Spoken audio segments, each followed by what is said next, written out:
We'll get started, we'll call to order, and if you'd please join us in prayer and pledge.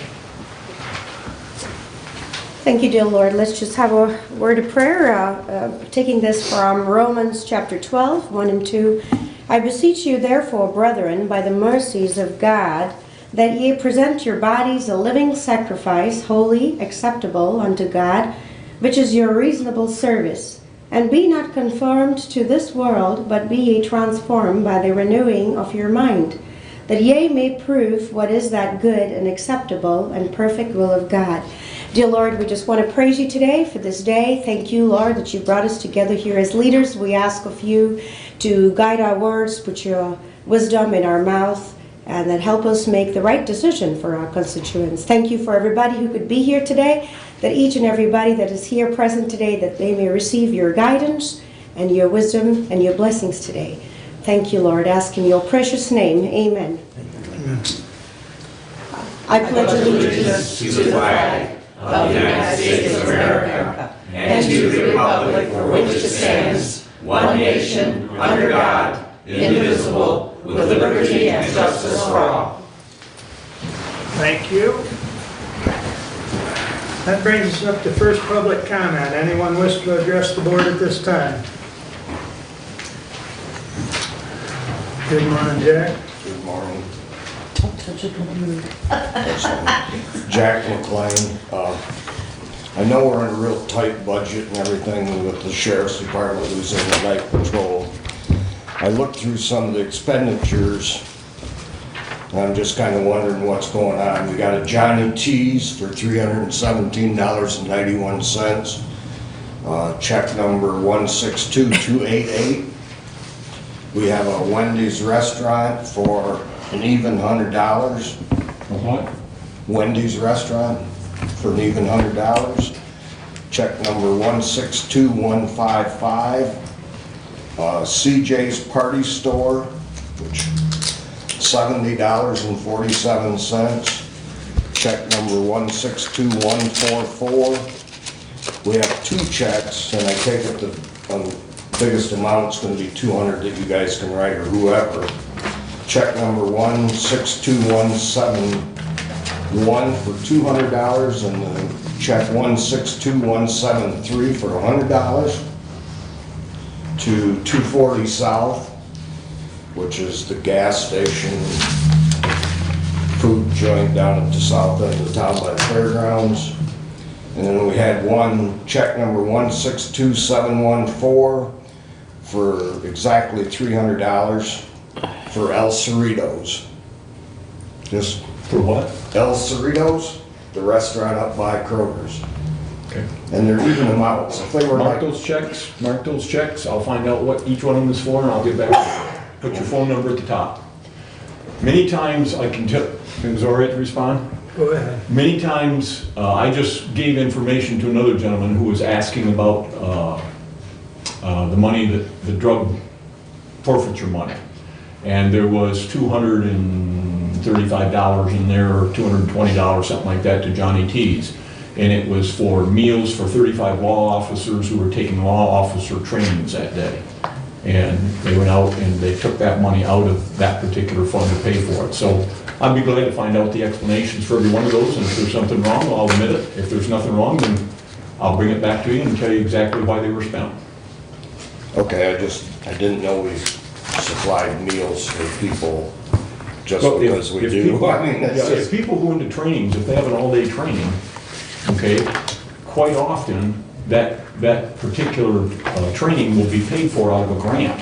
And those checks may be reflecting that. I don't know, but I'll find out. okay, when you see exactly $300, no cents, that's just kind of odd. Circle every one of them that you want to know and give it to me, and I'll find out. Then when you write two checks in succession for $300, one for exactly $200, one for exactly $100, that kind of stands out too.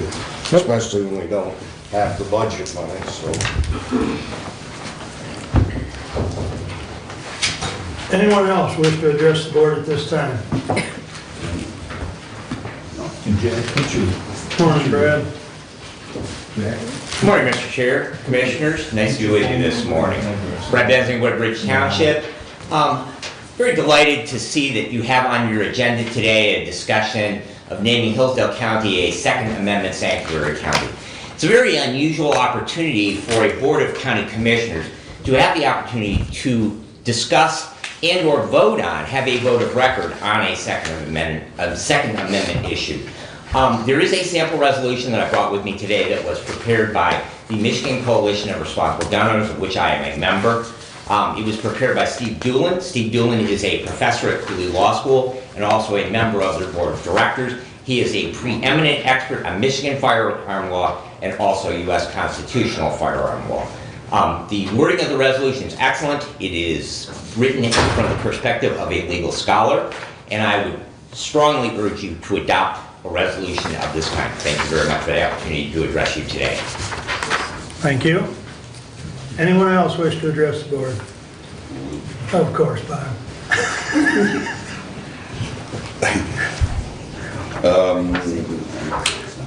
Before I begin, I'd like to just pass this to each one of you. I'm sure you're very familiar with it, but go that way. This is just to outline the how you. You got one more? I do. I didn't want to miss you, Mark. Well, I had to hand one to Jody. If you're gonna pass it out, we gotta have one for Jody. It's Thank just you. in part. It hasn't got the entirety of the descriptions for, when you're out as commissioners advocating for millages or other sorts. You can compile it, but I'm sure you're very familiar with it. But I just want to say, Mark, that there, comments were made that you made down in reading that had reflected me having to bring this in today for that reason alone. But given that in light is so that you all be able to see, what, it's a fine line, and reading through so much of it, there's just it's just a hard thing to read through. But anyway, I just wanted to, get you familiar with it. You want it's about 43 pages. I have that in its entirety as well. In addition to that, there's quite a few things that's coming up. Brad Benzing, I think that it would be appropriate for you as well, since you wanted to remark on the ideas that you don't have an MCL law that would cover that particular issue, so you can follow through with that as well. The sanctuary issue, I'm glad that you guys are going to be looking into it. I'm going to announce this, but I'm not sure of all of its background and how it's going to come about. But through the Rutan campaign for sheriff, I've been able to talk to a couple of people as well as Rutan, seeing about and I hope we get your blessing on this, is to have the fairgrounds for the Second Amendment and open carry. Don't have any dates, don't have anything there yet, but there is a lot of things that I'm going to be doing. I'll be running down to Virginia. I'll be talking to a couple people down there, which is 2 different sheriffs there. And I'm hopeful that the people that I'm going to try to get a hold of in Lansing as well. Beyond that, as far as Ruth, if you could, now I don't mean this in any way to be totally offensive, but you make your comments, there are a lot of eyes and ears. So hopefully you don't say too much and allow others not to hear it. There's a lot of concern because sometimes you, I don't want to say babble on, but becomes offensive. So please, there's other people just listening. The other is don't hang on to the coattails of these other 2 here. Thank you. Thank you. Anyone else wish to address the board? Morning, Tim. Good morning. We've got a simple, I hope a simple request regarding the ambulance contract for last year, the one that's expired, and we all should know that it's expired and it's basically null and void at this point. I have a board member that's requesting in writing, and I'm thinking if you guys adopt a resolution here today or motion or whatever saying that We are entitled to no more money out of that contract, and you guys are entitled to none of our equipment. And that's basically, keep it that simple. And I have a board member that's requesting a written thing in here, and I think your minutes, if you guys could do that in your minutes, I could, that would reflect that, then I think it would suffice. Any questions? Yeah, I didn't understand that at all, Tim, I'm sorry. I have a board member that's requesting that our ambulance contract, I don't know if I said it, the ambulance contract from last year that's expired, Yeah. that it's just paper now. It's not binding for anything. That we have in writing that the county commissioners won't come back after any equipment. And I think this next step would be that we don't come back to the county commissioners for any more money out of that contract. It should be common sense for everybody, but at this point it isn't, and I need something from this board saying, this commission, that's agreeable, I guess. It's ridiculous, I know, but I need to take that step. Nothing's ridiculous, it's Yes. just it's ridiculous. I'll discuss it under my And All right, Julie and I spoke about it. We'll take it up as a motion under her report. thank you. Thank you, Tim. Anyone else wish to address the board at this time? Good morning, Penny. Good morning. I'm for the Second Amendment and the Constitution. I just want to read something our mayor posted on January 16th. Said, this is real simple, folks. The city of Hillsdale is a sanctuary city for the Second Amendment. Resolution affirming that or not, I took an oath when I was sworn in to uphold the Constitution, and nobody can make me abandon that. I don't care what bill is passed, at what level of government, or whose signature is stamped at the bottom, whether that's the governor or the president himself. If a law is passed violating the Second Amendment rights, it is not a legitimate law and won't be recognized here. Finally, I have said this before and I'll say it again. The Hillsdale City Charter gives the mayor the authority to declare public emergencies and assume the power of the sheriff within the city, and to deputize citizens to assist. If something happens, I will exercise that, and I will. This is not a threat, that's a guarantee. I think it's great that a public official is making a blanket statement that he supports the Second Amendment and will, no matter what. Thank you. Thank you, Penny. Anyone else wish to address the board at this time? We will have another public comment at the end of the meeting. Okay, thank you. Move on to consent agenda.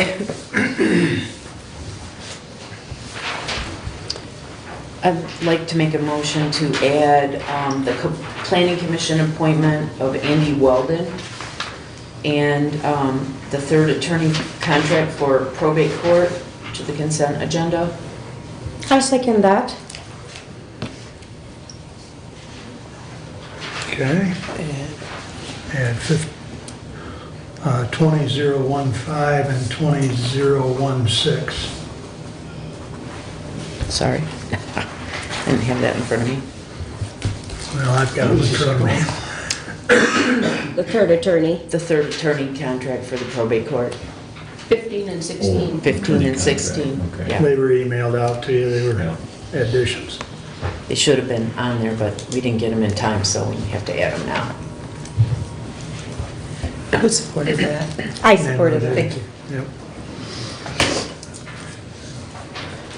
All right, any other additions or corrections to the consent agenda?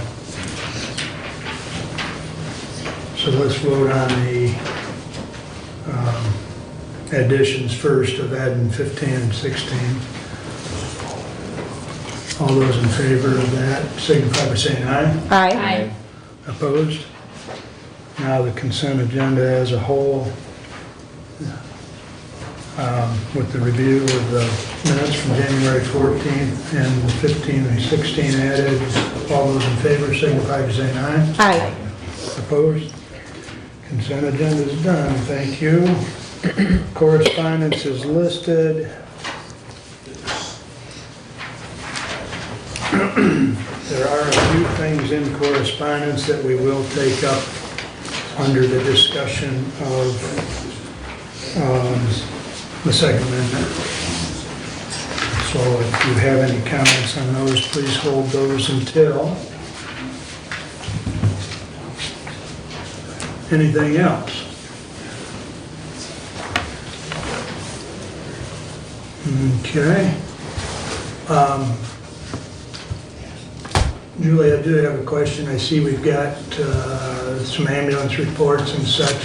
Does that conclude everybody's reports? Not quite. Not quite. I'll comment. Okay. I have that under my section. Okay, very good. Thank you.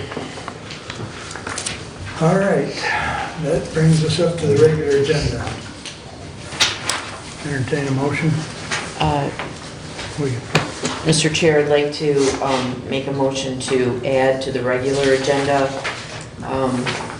Resolution 20-017, the Lifeways lease, in order for you to be able to sign that and get that in place.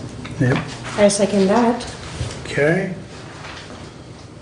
2017. 2017. 2017, Lifeways lease. 20017. The rent? out The there, rent money. Johnny Do? The Lease. lease, The the con- building. Or the, yeah. Lease agreement. The lease agreement for Where's that going under? Julie. Julie. B. And with that,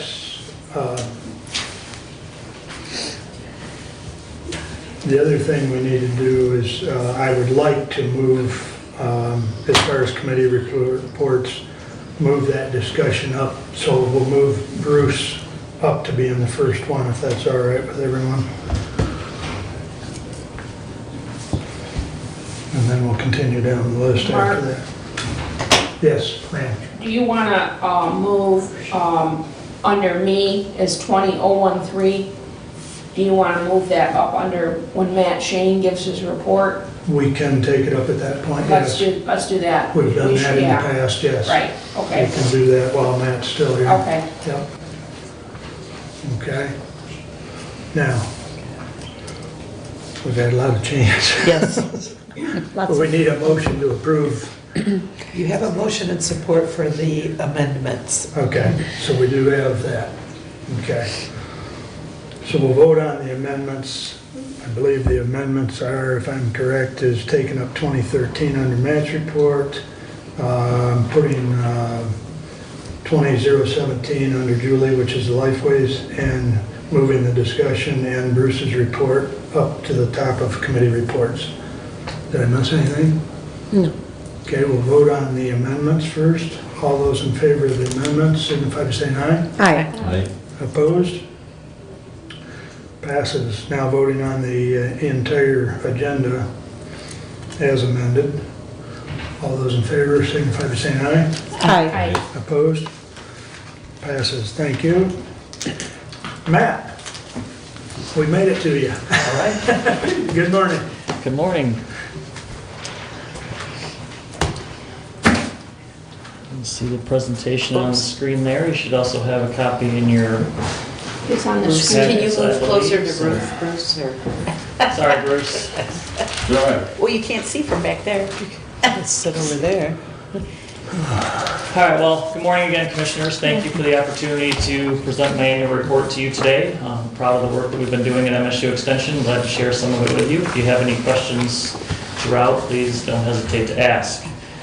Just as usual, just wanted to highlight the staff that are housed here in the Extension office. You'll note Jeannie Nichols' name is on there because she still has programming that she did as a part of her role in 2019 at our office, but she has since retired.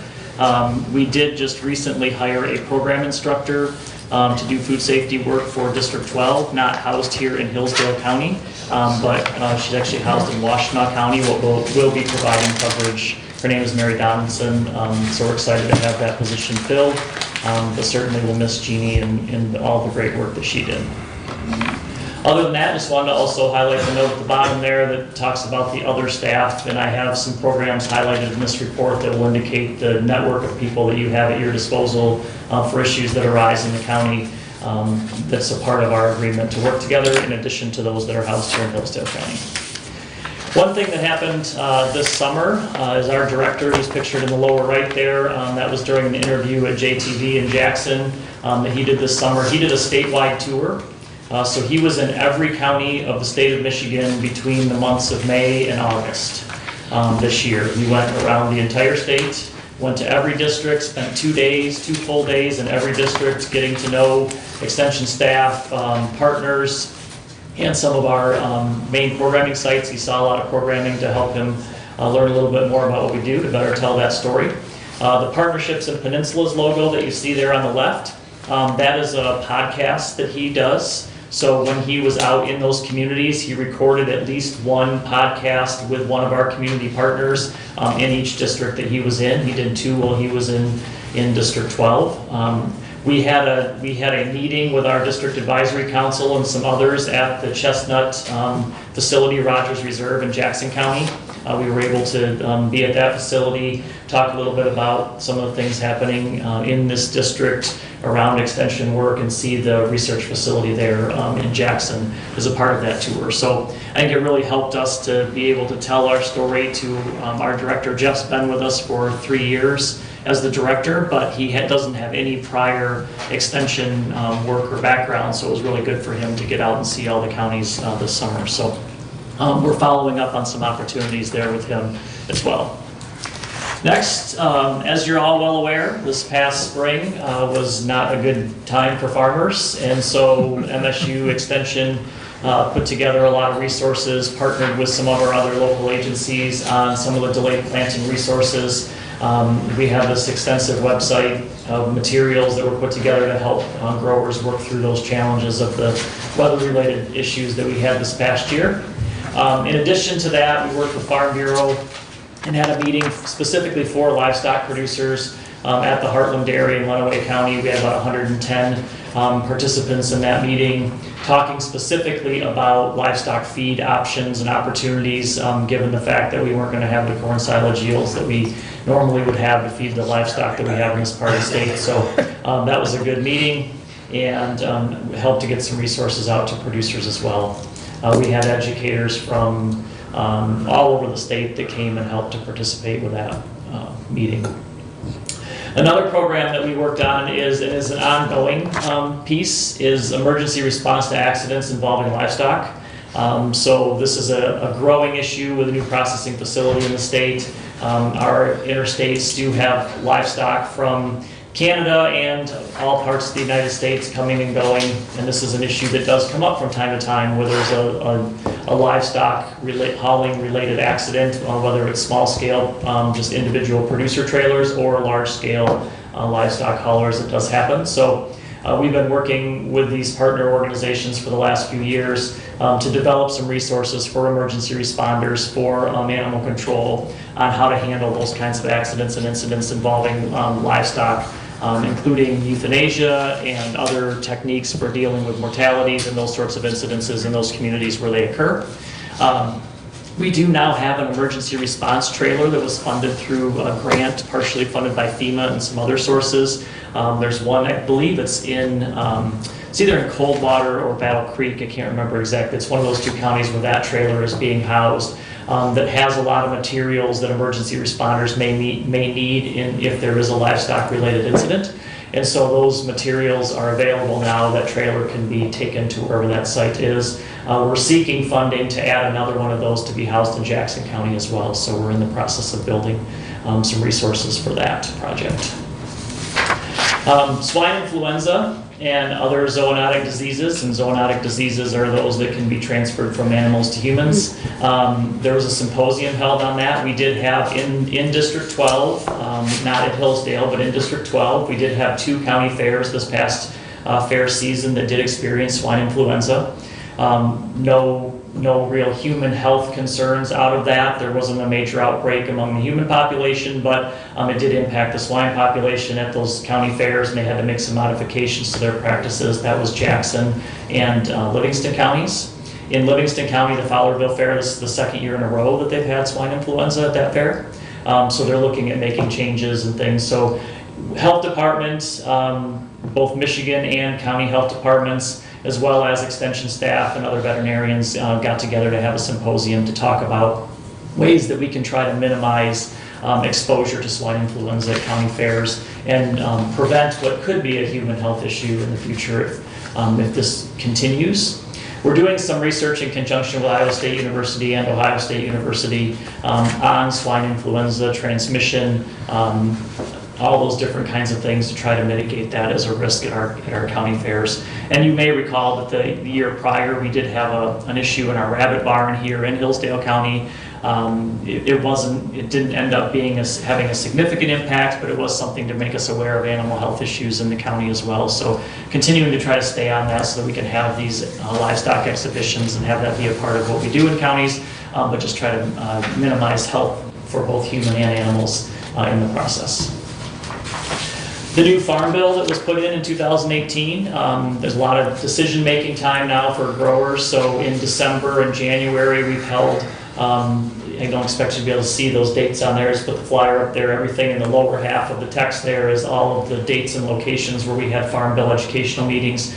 Roger Betts, who works in Southwest Michigan, but also does farm management for Southeast Michigan, including all of District 12, helped to hold a large number of farm bill management meetings so that growers can help in the decision-making process for that. So that consultation and things are ongoing as a part of the farm marketing check-in meetings as well. But there are opportunities for growers to learn about the farm bill and have that be a part of their decision-making process this year.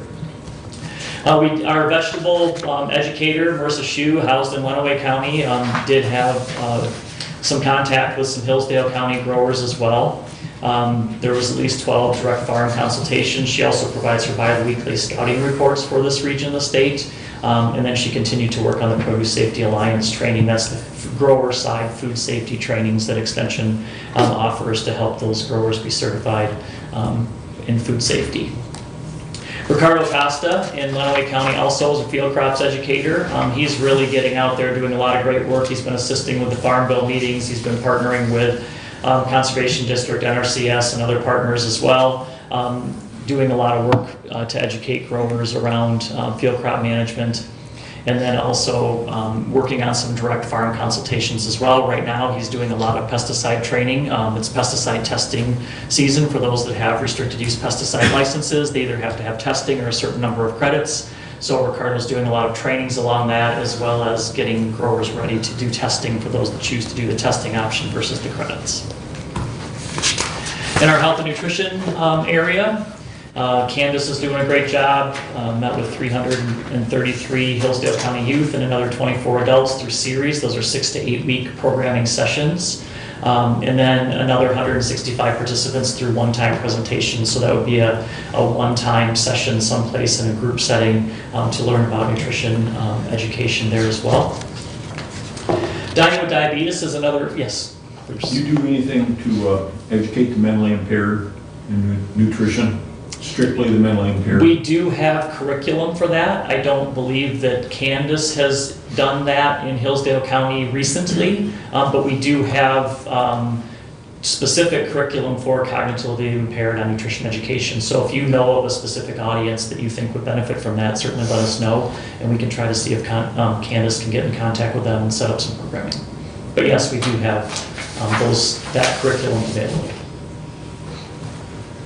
Again, Dining with Diabetes, we have a nice grant that we received in extension from Lions Club International.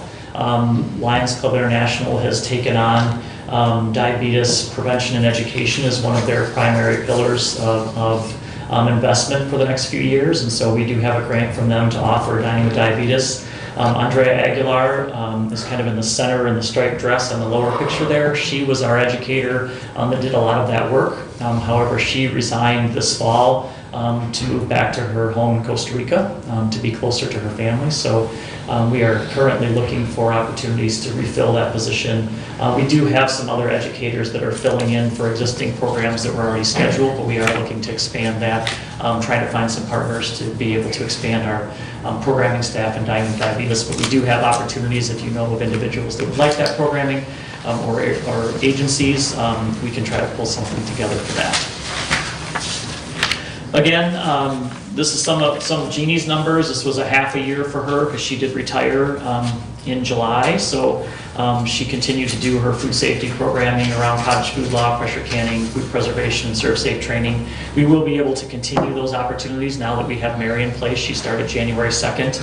We're very fortunate in hiring Mary because she was a nutrition instructor in Washtenaw County for us and has now just switched roles.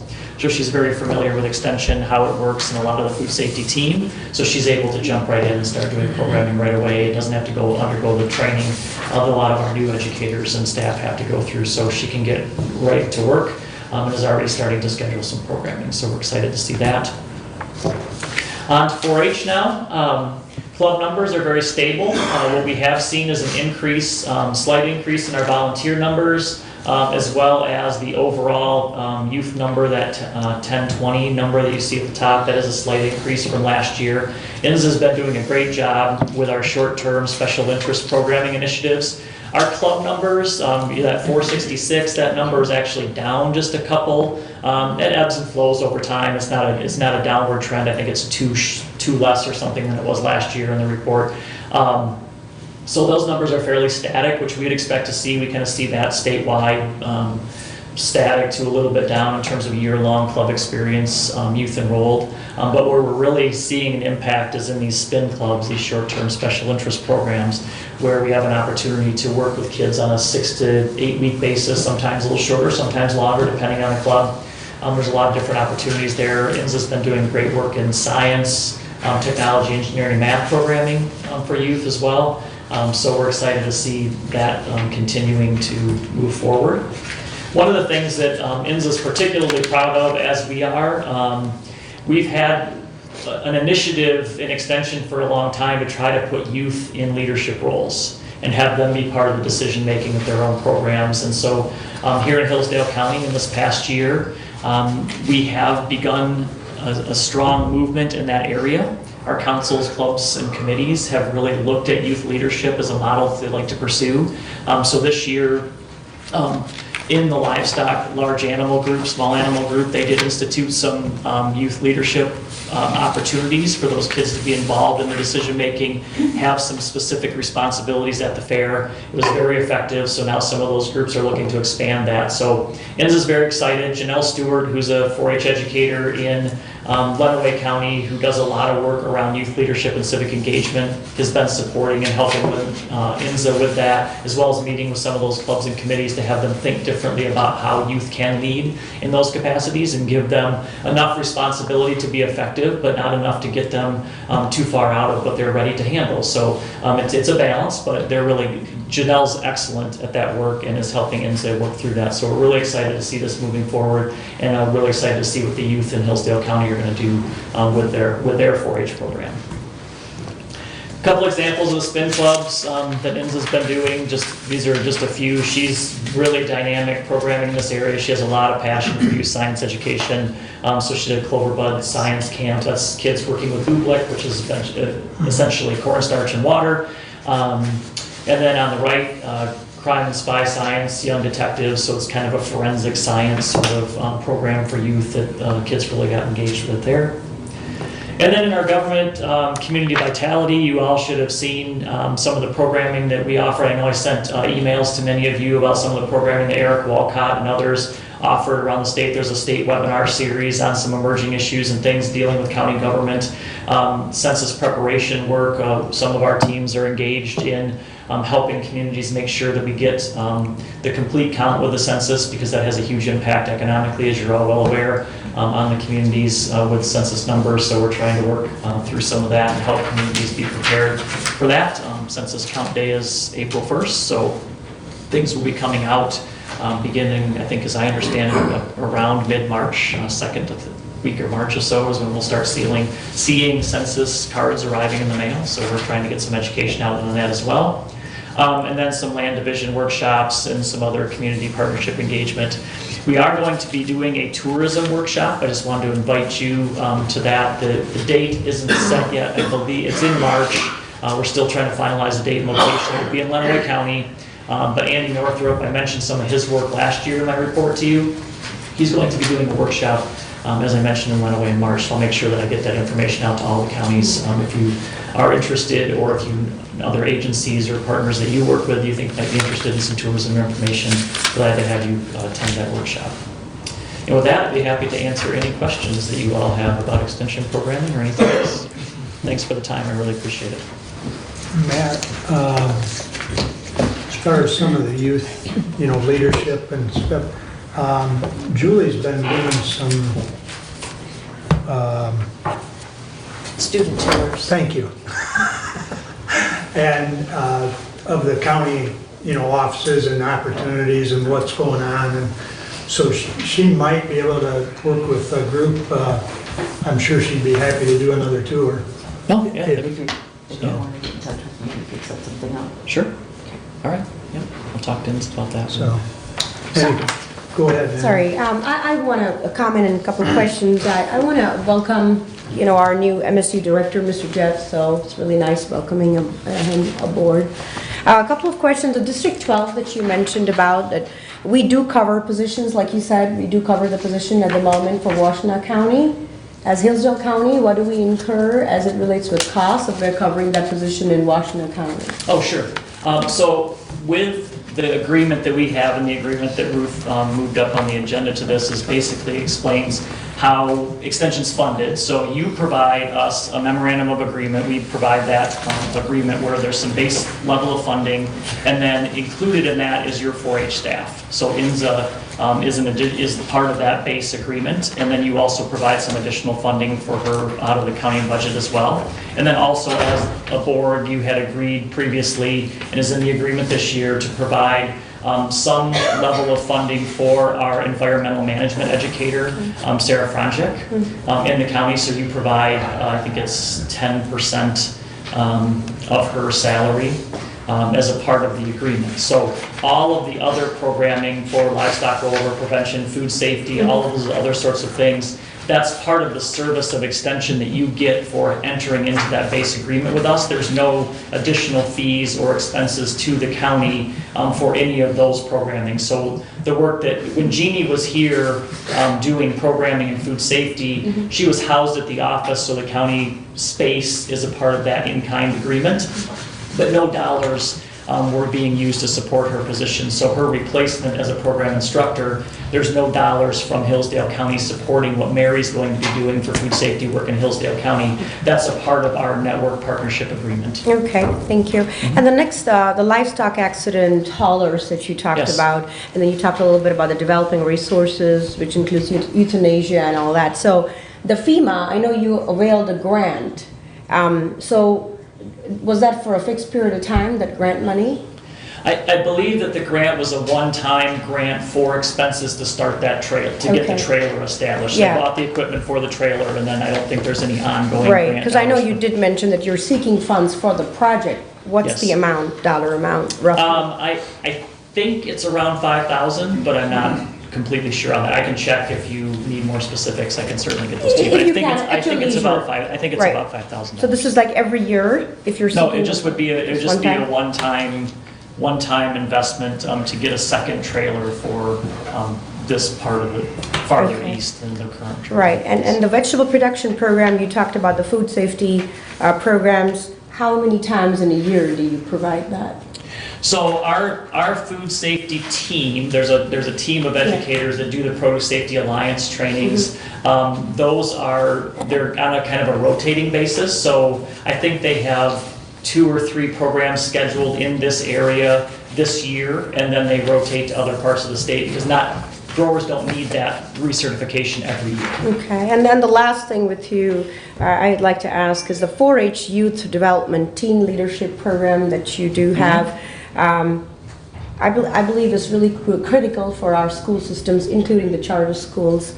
And my question is, do you take that to the schools? Do you kind of circulate this kind of brochure to the school administration for the kids? Yes, I don't know that we're reaching every school, but both our nutrition education programs and our 4-H programs do work with the school systems to get that information out there. And so those kids get connected to 4-H in that way.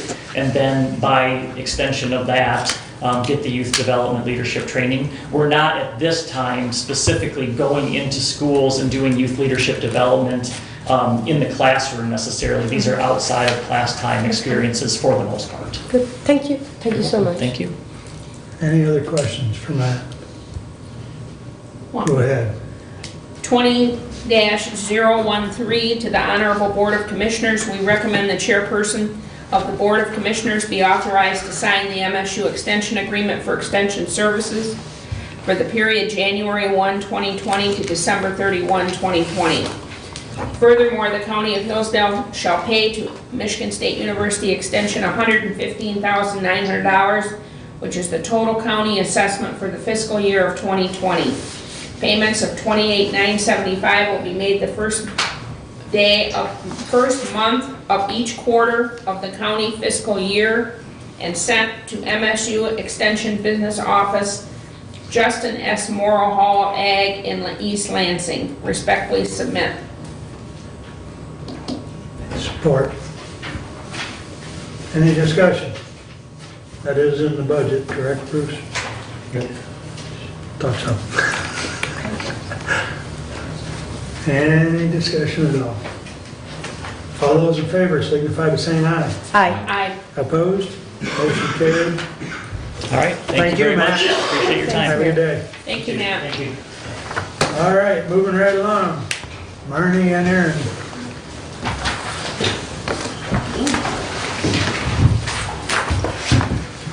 Continuing on with our discussion about retirement. Here we go. Yeah. Good morning. Morning. My name is Marnie Daggett, and I am the regional manager that covers this area, and so this county is part of my region.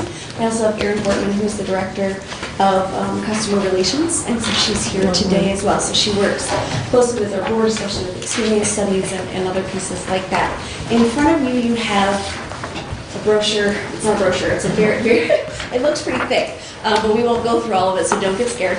But in front of you, you have the information that the county requested that MERS run some information. So we kind of took all the information from our actuaries and compiled it with a lot of the other data that we have to hopefully make it be an understandable conversation. And so with that, I know that we're going to have some questions. I'm going to have some questions for you. You're going to have some questions for me. So please feel free to share those. We'll kind of discuss that, kind of decide on next action steps. Is there anything else you'd like to add before I dive into this? Yes, the only thing I would ask, Marnie, is did you have a copy for Dave Thomas? I did. Good, great. Very Thank you. good. Thank you. Okay, All very right. good. Please continue. Thank you so much. So the first page is obviously who MERS is. Hopefully most of you know that. We represent more than 84% of Michigan pension plans, provide over 100,000 public employees retirement, and then obviously invest over $12 billion. So it's a pooled piece. So just so you know, we're all over the state. We're going to go through these next few a little quick. We have an independent board. Obviously, they are committed to accountability and transparency, really focusing on holding the line on costs and watching out for the best interest of our members. One thing that's very important, especially to this board, is that the MERS Retirement Board takes on the sole fiduciary responsibility of the plan, meaning you are not personally liable for any of these things. Our board takes that on for you. Also, on the next page, we just have a lot of different programs, so it's not just, some people think MERS is only defined benefit or MERS is only this piece. So we have a lot of different programs from defined benefit, hybrid defined contribution 457 IRA. We also have OPEB from Healthcare Savings Program, Retiree Health, investment services.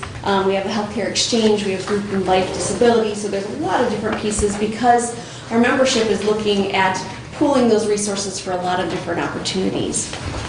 The next slide is just talking a little bit about what is provided under the plan administration.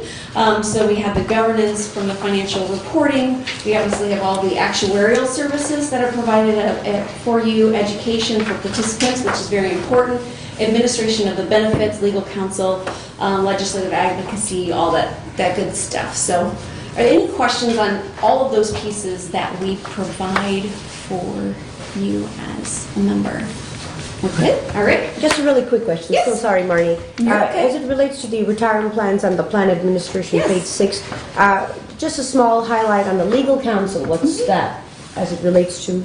Sure. So we have legal counsel that really focuses on making sure that plans are in compliance and making sure any changes in the law, if there are things like retirement, if there's a disability or there's a contention on, oh, I don't believe in this, or I don't agree with this decision and things like that, they handle that as well. Okay. The legal battles? Yeah. Okay, thank you.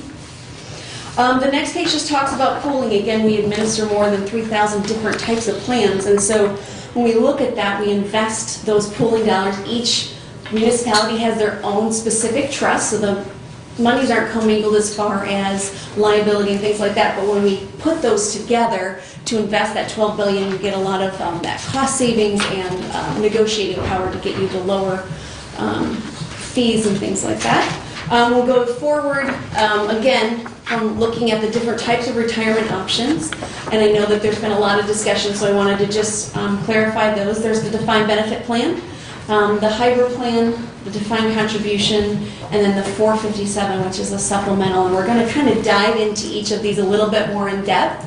But I wanted to show you kind of the spread across Michigan. So you look on the next page, there's 950 municipalities. You can see 747 of them have defined benefit, 414 have defined contribution, and 91 have hybrid. And some of them have both or all three, so it depends on the different types of unions and what's negotiated, but that's kind of the spread so far as of the end of 2019. So we jump into defined benefit, which is what the county currently has with the police officers, is how defined benefit works is it is a lifetime benefit, and it is built on a formula. So you can see here is the final average compensation. We look at the highest number of 36 to 60 consecutive months and that of wages, times the years and months that they work, times the benefit multiplier, which you guys have negotiated, equals that annual benefit. And that benefit does not fluctuate once they're in retirement. They get that benefit based on that formula for the rest of their lives. So it's pretty simple to understand from the benefit side of things. The next page just talks about the fact that there's benefit stability, consistent regardless of investment marketplace. So there's fluctuations on the funding side for defined benefit, but on the retirement side and the drawing side, there isn't a fluctuation, so it's more predictable on the back end of things. As you look, there's one thing that I think we're focusing on cost, and there's two kind of components to the cost. There's actual plan cost, meaning what you negotiated, meaning where you started from funding level, what your plan is, retirement, death, disability, all those different pieces that happen with that, and it's how you design your plan. That's your actual plan cost. And again, the ultimate cost won't be known until the last person stops drawing. That's the nicest way I can say that. So that's how that works. And then you say from an administrative perspective, there's the administrative investment cost. So that's all the things that we talked about, the plan governance, legal, all those pieces that MERS handles, as well as the investments that we do for you. So the administrative costs have decreased, and MERS is, again, focused on that, decreased 24% over the last 5 years. So we're continuing to watch and control those costs on a going forward basis. What do you charge for your administrative costs? Right now, it's at a 0.34. Point what? 0.34. 0.34. 0.34? Yes. Percent of what? 0.34% of the total amount that's in the plan? Yep. Okay.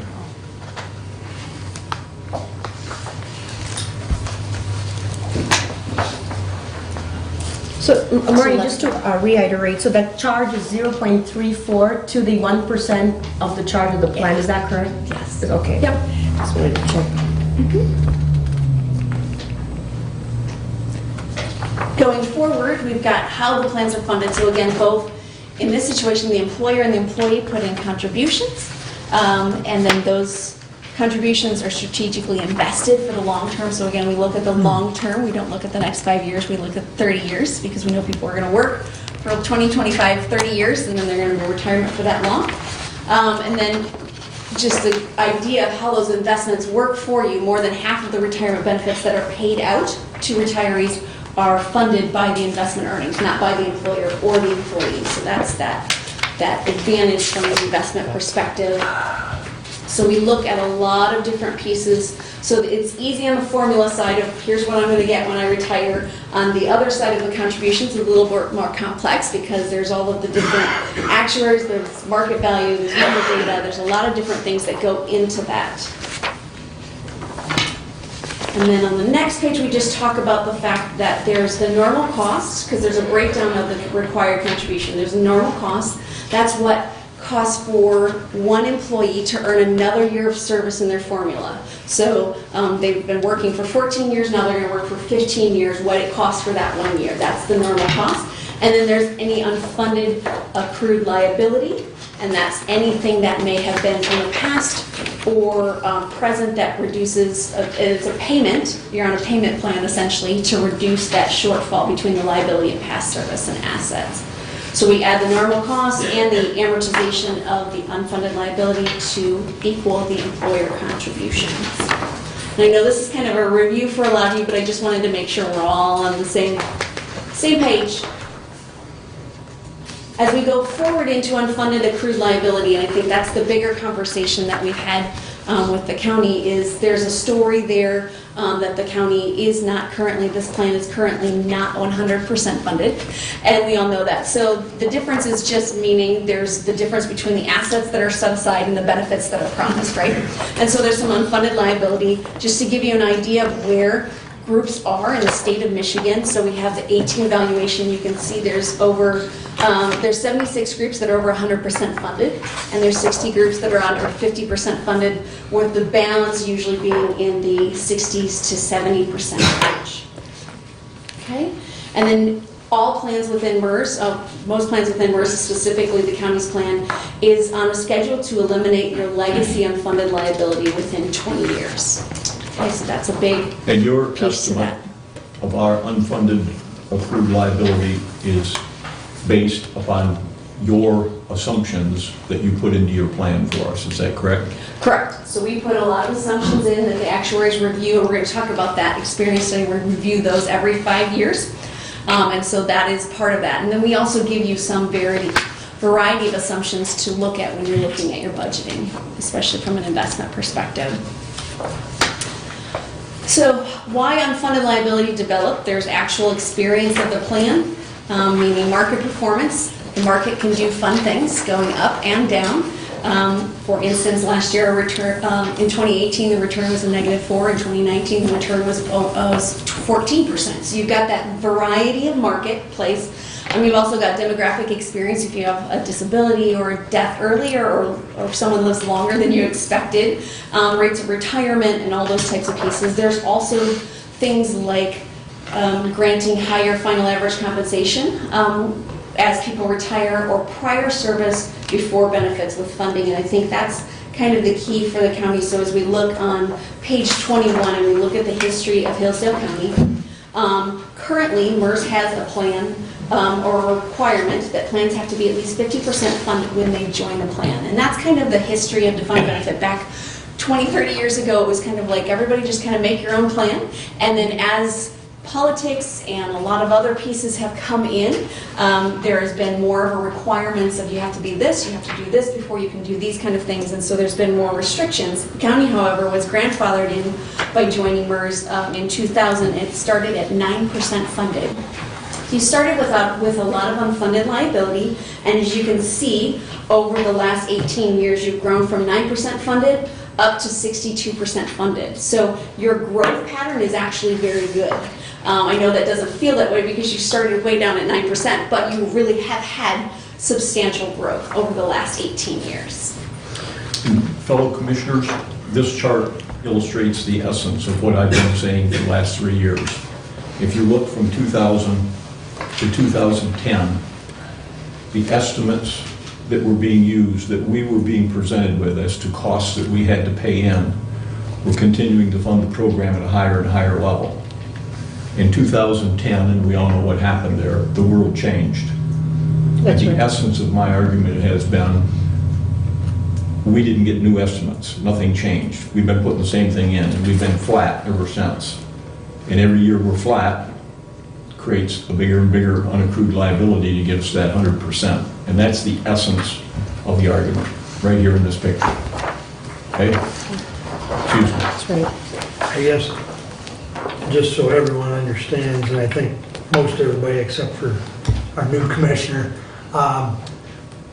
MERS does not allow anyone to come in at the minimum funding that we did. No, Not anymore. So that rule has changed. it has, yeah. Okay. Yeah.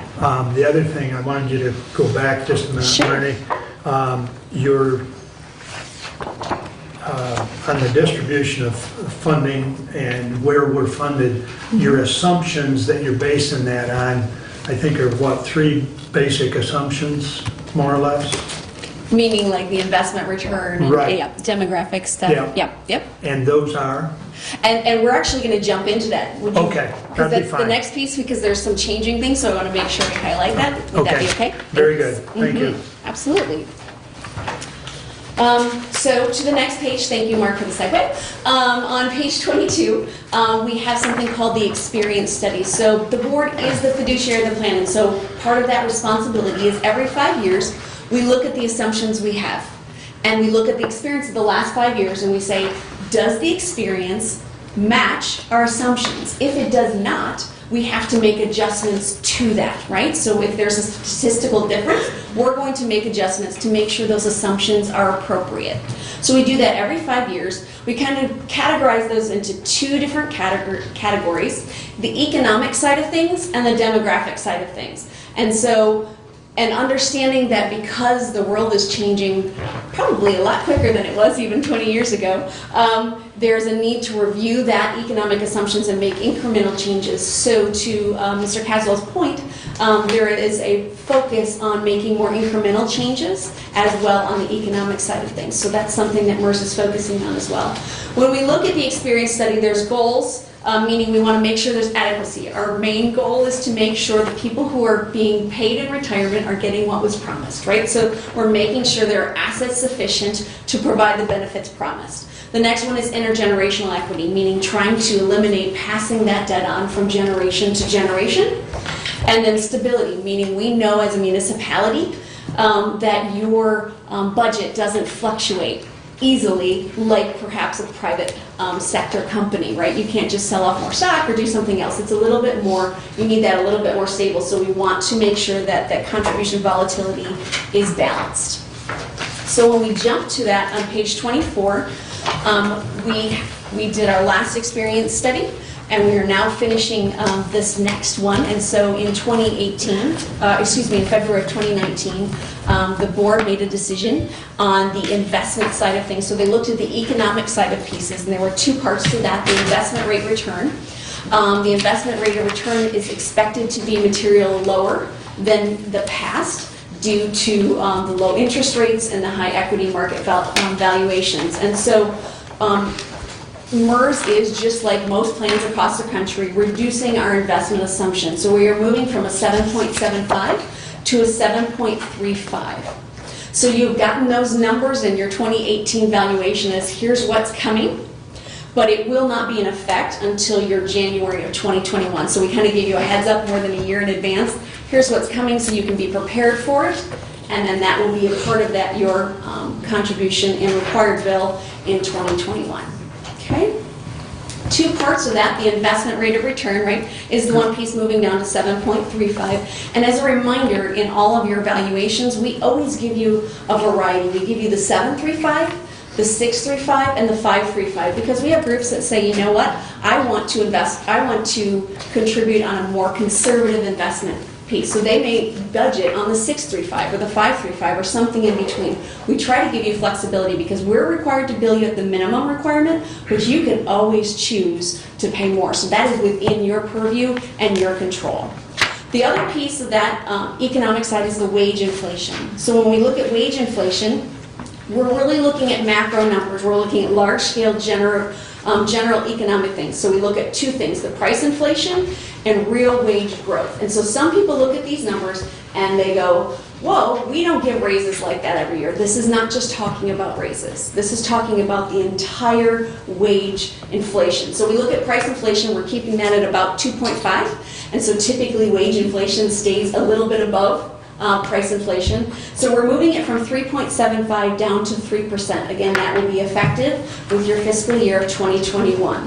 That 3% doesn't represent that you're going to get a 3% raise every year. We do not expect that. What we're looking at is you hire a police officer at age 25 and they retire at age 55, for example. So they have this entire lifespan. They will get raises during that time. They will get step-up pieces based on longevity. They will get promotions, all of those things. And when we look at that whole time period and average all those things out, it averages approximately at about 3%. So that's really what that number is talking about. I know I have a lot of people that get a little confused on that one. So those are the two pieces from the economic side that the board has already made decisions on. So we have the solid numbers of 735 for assumption for investments and then 3% for the total wage inflation.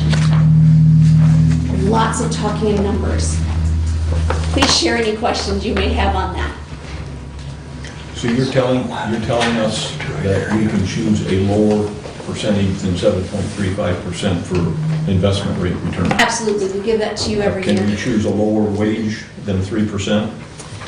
No, that's not really something that they adjust because it's not just it's not just salary, so that's harder. It's a bigger macro number, so it affects a lot more than that.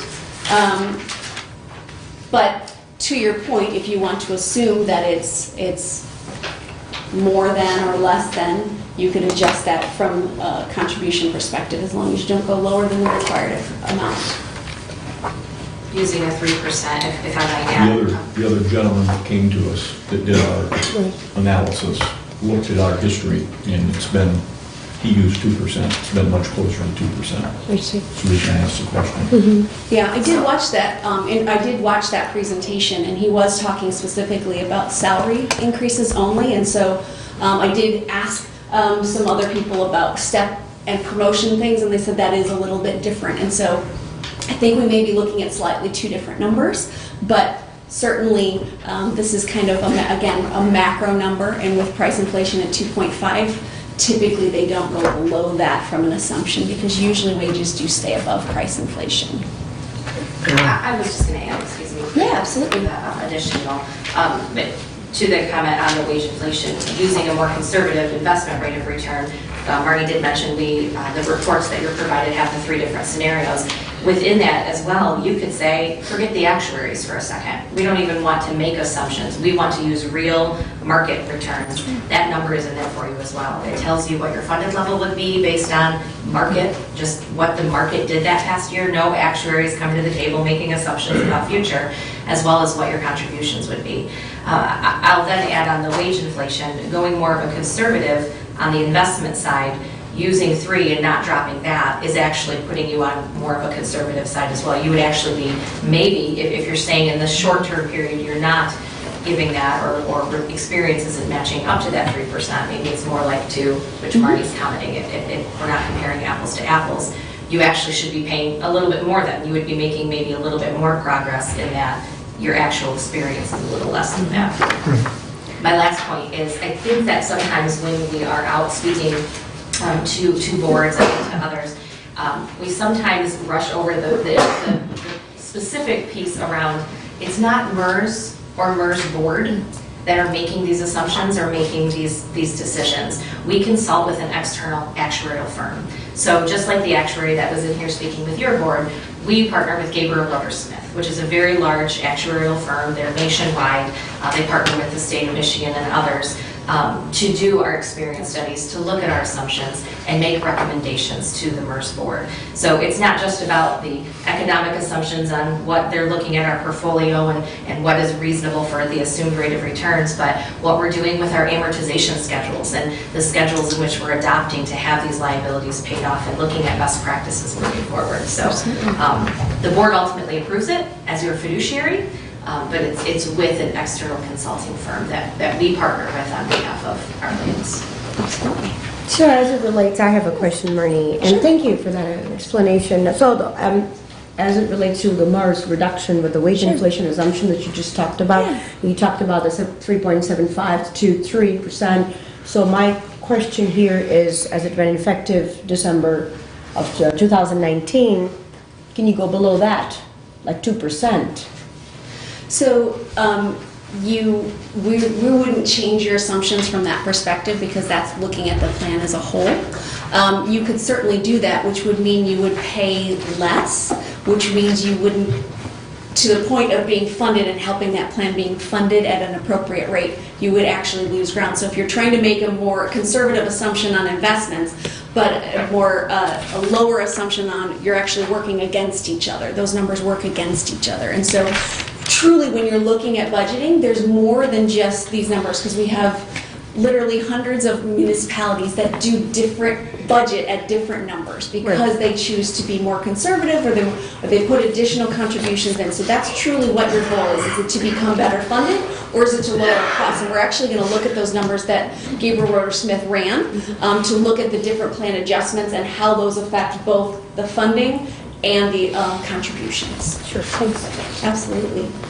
The last piece of the experience study, the last part of the boring part, is the demographic side of things. So we looked at the economic side of things. Now we're looking at the demographic side of things. And so that's part of what the actuaries are working with our board with right now. We are expecting our board hopefully to make a decision by the end of February to put those numbers into your 2019 report, but they will not impact your payments until fiscal year, so January 1 of 2022. So again, we'll be giving you a heads up as to how this is changing. One of the things that I do want to mention that currently we are looking at the public sector. There's a new public sector table, and I know the actuary that presented last time did use that table. We will be looking at that, and MERS will be considering that on the going forward basis, but that decision won't be made until probably February of this year. Okay? So when we look at unfunded accrued liability, there's a lot of pieces that we look at. And there's two ways to close that gap. Putting in more money or reducing the liability, meaning changing the benefits, right? So there's two ways to approach that. The big piece, and this is kind of to the point of considerations, when you're looking at all of that, it's very easy to get caught up in numbers and different pieces like that, but there's a bigger perspective. And so when I work with groups that are looking at make changes, I always talk about what's the purpose. Why do you offer your retirement plan? Because if you know the why, that helps you know how, right? So why? And do you understand what you have and comparing those costs between current and future? And then also considering your cash flow. So it is important to know the cash flow, but you also have to know why we're doing this, because we're doing this to retain and recruit and all those good pieces. So what's our important goal in that too? Okay. So when we look at what's happening across the state, you can look on page 30 and 31, you can see, as I mentioned before, groups putting in additional contributions. So you can see at the top, these are funding strategies. So not changing the plans, but putting in additional dollars. 131 groups increased employee costs or employee cost share into that plan, meaning employees are contributing more. Voluntary contributions, you can see last year 464 municipalities paid more than the required amount because they wanted to go forward and move a little bit faster in their funding of those plans. And then one group last year bonded. And you can kind of see the history of the last few years, but I wanted to highlight what groups were doing even last year. Questions on those strategies, meaning putting more in, that kind of piece. All right. When we go to plan design, so this is looking at different options of changing the current benefits that are being offered or future benefits being offered. 27 groups put to lower defined benefit for their new hires. 19 groups bridged, and we'll talk about that is moving the existing employees to a lower benefit on a going forward basis only. You cannot diminish what has already been accrued based on our state constitution. Also, a bridge of COLA, some of those groups had cost of living adjustments, and they're going forward not offering that anymore. Hybrid for new hires, we didn't have any last year, but the year before there was 13. Defined contribution for new hires was 44, and then defined benefit plan freeze is where we're moving existing employees and new hires all into a defined contribution, and that was 4 groups that do that. And sometimes we see that from a privatization perspective, some groups are privatizing or things like that, and some is from a plan design perspective. And we're going to jump into the actual ones that the county asked us to go into in just a minute, but I wanted to see you what the scope of Michigan's doing. Page 32, so when we talked with the county. The goal was to manage the unfunded liability while keeping the employer contributions close to 10% and the employee contributions under 14. So that's kind of the numbers we gave to our actuaries and said, okay, you guys are our actuaries, you are our number geniuses, so please put together everything that you can based on those things. And so we created some scenarios based on that, a bridge to a lower multiplier within the existing plan, close the defined benefit to just new hires going into defined contribution, but the existing staying where they are, and freezing the defined benefit, meaning everyone, existing and new hires, going into the defined contribution. We used two different projections because we know the market's going to fluctuate, and so we wanted to give you some numbers to look at and play with based on your budget. So we assumed a 7.35. We also assumed a 6.35, so that kind of gave you an idea of the impact of market fluctuation. So the first scenario is talking about bridge. So again, we're staying within the defined benefit plan. DB plans, again, from an advantage perspective, they reward employee longevity. The benefits do not decrease with investment loss. Investment returns to reduce the long-term contributions, meaning, like I mentioned before, more than half of the benefits being paid out are covered by investment returns. You don't have a cost of living adjustment. You can do service credit purchase. And I think with our public safety, especially when I'm dealing with them, the advantage of defined benefit is those disability and death provisions. And that's a big deal for a lot of my public safety groups, and that's unique to the defined benefit plan. There's also considerations. There is limited portability. The benefits don't increase with investment gains. The employer may have variable contributions, or the employee, because you have that employer cap on that. Again, higher incidence of disability and death rates can lead to a higher unfunded accrued liability. That's right. Yep. So when we look again to break that down, bridge benefits for actives, meaning you have an employee who's at a 2% and they've been here for 15 years. Going forward, they're going to be here for another 10 years, and let's say they're going to go to a 1%. It's not going to change what they've already accrued. It's just going to be going forward. So we had 19 groups that did this last year. And you can kind of see what the formula becomes on page 36. So again, Susie Q earns $30,000, and she's been here for 15 years, and she has a 2%, and it equals whatever dollar amount. And then Susie Q is going to make, by the time she retires, $35,000 times her next 10 years times the 1%, and we add those two together to get them the total lifetime benefit on a monthly basis. Oh, we divide it by 12 and give them a monthly basis. So in this particular one, we talk about the impact on the funding. So you can see we compare the 735 and the 635. So if you follow on the chart below, and we look out for the next essentially 9 years, you can see the solid blue line as the current defined benefit plan. So it's at 60% funded, and it is on its way up to, again, within 20 years, be 100% funded. So it will move up in funding. The same with the 635. It's just because of that assumption change, your funding level, because it would cost more, right, is lower. If you bridge, the impact to that is that you will see you move from 60% to about 68%. You'll drop down a little bit because we'll actually require less contributions and then move forward. But there is a place here to the point of you have the flexibility of saying, and I have a lot of groups doing this, we're going to bridge, we're going to do this, but we're not going to lower what we actually contribute so we can continue to grow in funding. So that's a choice that you have. Page 38 is the impact on the contribution rate. So this is unique in that I mentioned that the county has a flat amount of, they only pay that 10%. So you'll see that in orange. You kind of stay exactly the same. The employee in this particular situation changes their contribution rate. So you can see right now when we move to the 735, the employee contribution rate will be close to 17% and growing up to almost 20% in the 735 assumption. If we move to a 635 assumption, meaning a lot of market fluctuation, they're about 24%, moving up to almost 27%.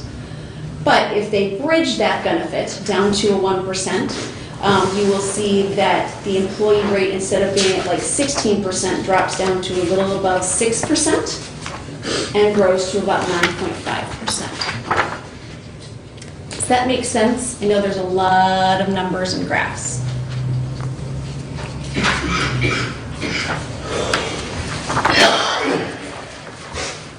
The, the other piece of this, as I mentioned, is it's not just about what's contributed in, but also the impact to the employee and the benefits that are offered. So as you can see on page 39, you can see this is an early career employee, meaning someone who's just started out with the county. If they, by the time they retire, will projected their monthly earnings at retirement to be about $5,624. If they stay in the current defined benefit with a 2% multiplier, their expected lifetime monthly amount would be $3,244, so it's about 58% income replacement. If they bridge to the 1%, so they've always been in the 1%, it would be about $1,622. So you can kind of see the difference there.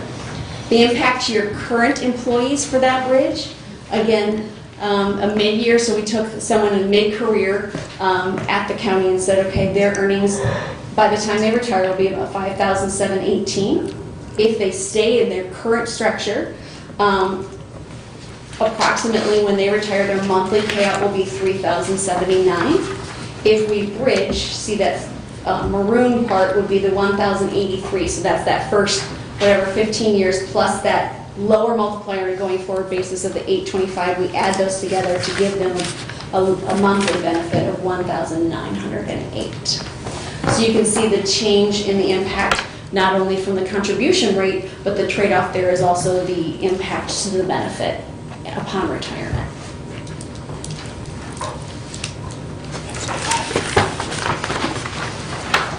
Questions on that? So that's the end of the bridge. Okay.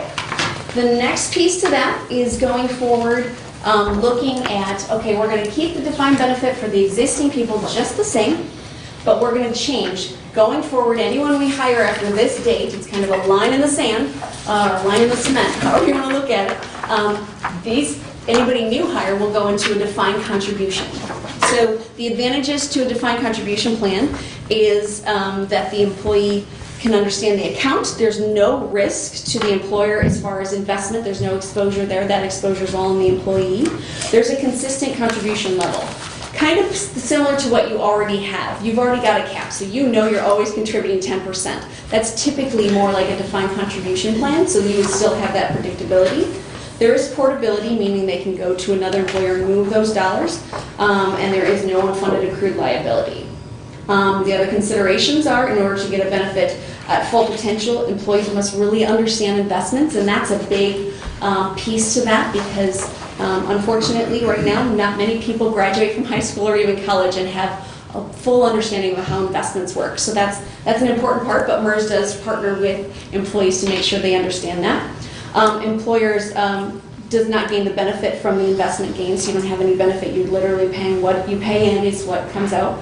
And then the variable retirement benefit, meaning it could fluctuate. So you hear a lot of people going, well, I thought I was going to retire this year, but now the market tanked and now I've got to work another 5 years longer. There's a lot more of that variability. There is no death and disability monthly benefits, and so that can sometimes be a concern, especially with our public safety.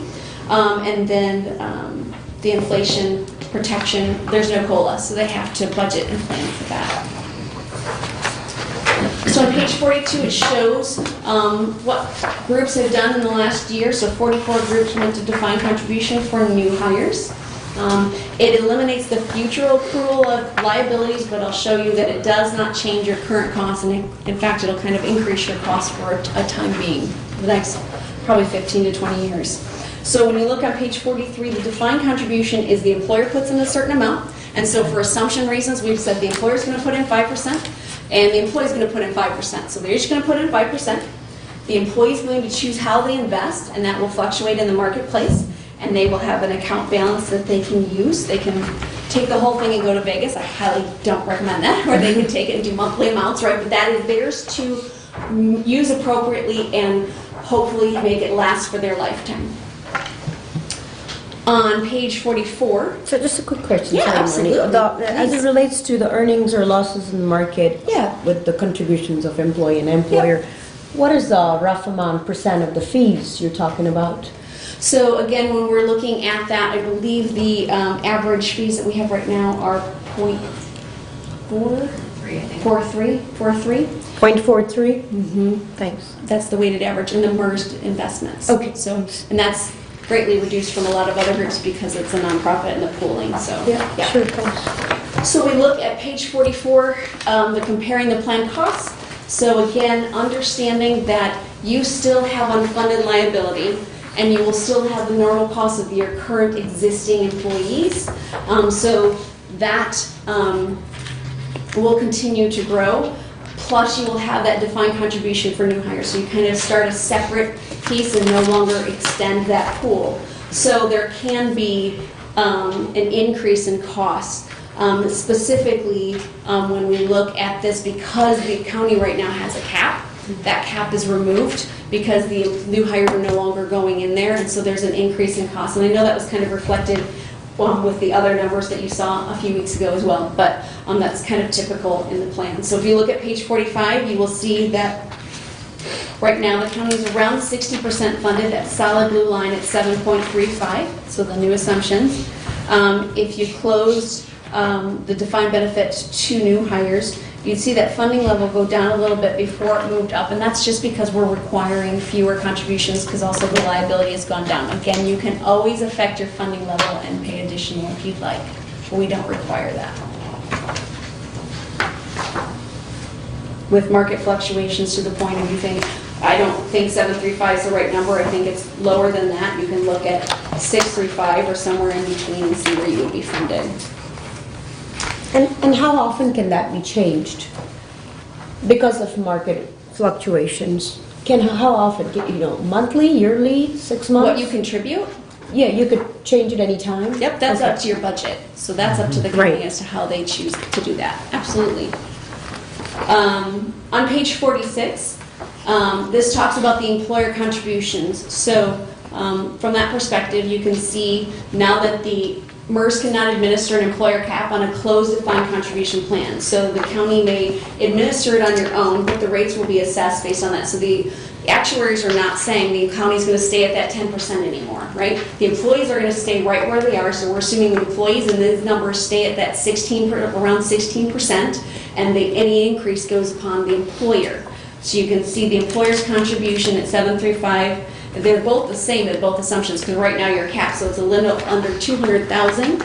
With the 735, you would jump up to 250,000, growing to about 450,000.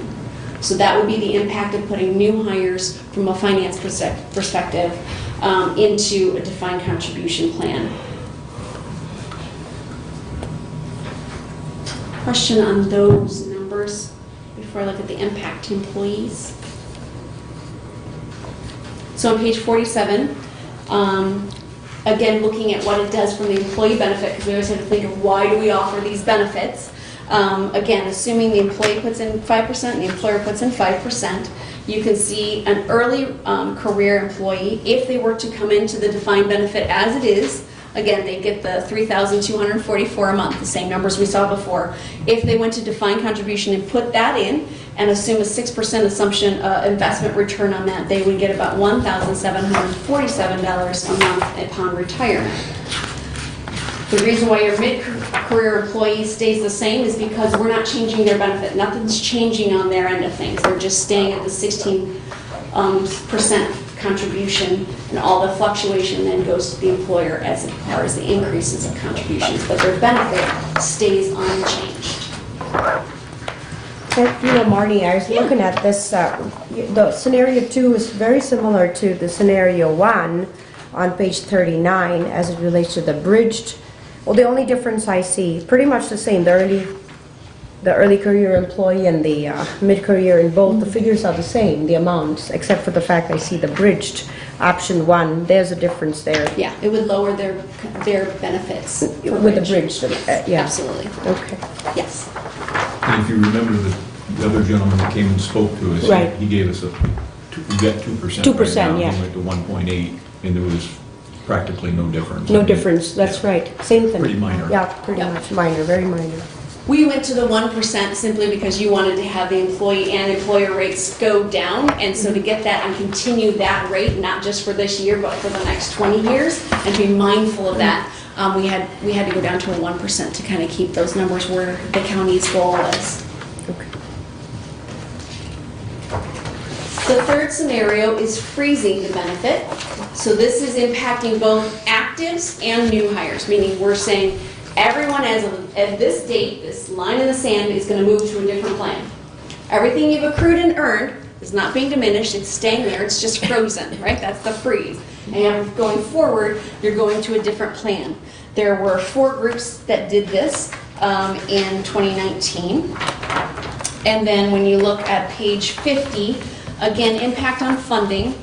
And these are, the green and blue didn't go light as we wanted it to as I'm looking at this from the print shop. But you can see the thicker blue and green is the freeze, and the thinner kind of rounder number is the existing. So it's, for example, the solid blue, you're at 60%, you would continue to move up. If you froze, you'd actually jump up to about 68% funded. You'd go down a little bit before you go back up. Again, that's your choice to do that. We're just knowing that your contributions are lowering, so you have that full amount of time to pay it off. I think the bigger story here is the employer contributions, because again, all of future employee contributions go into the new plan.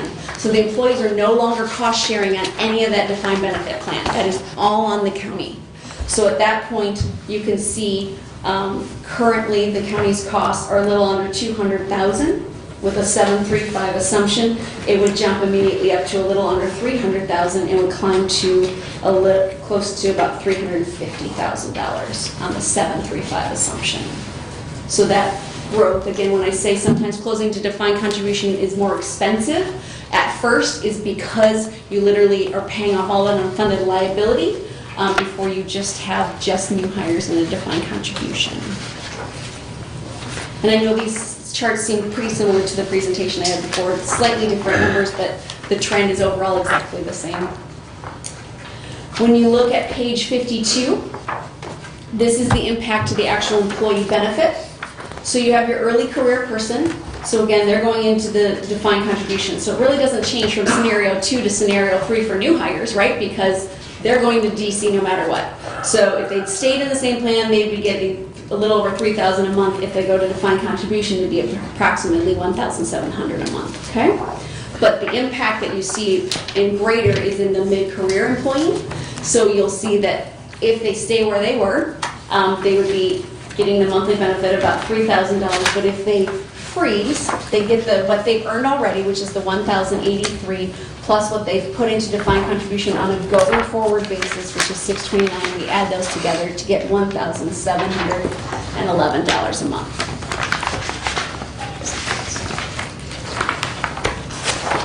Whew, that's a lot of information. So I thought it felt hard to see it all on different charts, so I asked them to put it all together on one chart in the summary so you can kind of see where all the lines go. I think the interesting thing about the 735 and the 635, again, to just show you the impact of investment assumptions and that you can always pay more, understanding that those funding levels fluctuate based on, we have to give you the full amount of time to pay that off. So if we give you less, it's going to take you longer to fund. So you're going to see that impact. The bigger piece is on the contributions, which is page 56 and 57. So from an employer perspective on the 735, so that's on page 56, you can see both for the bridge and for the current, keeping it just as it is, the employer costs don't change. So you can see it's a little under $200,000 and it grows to about $250,000 in the next 10 years.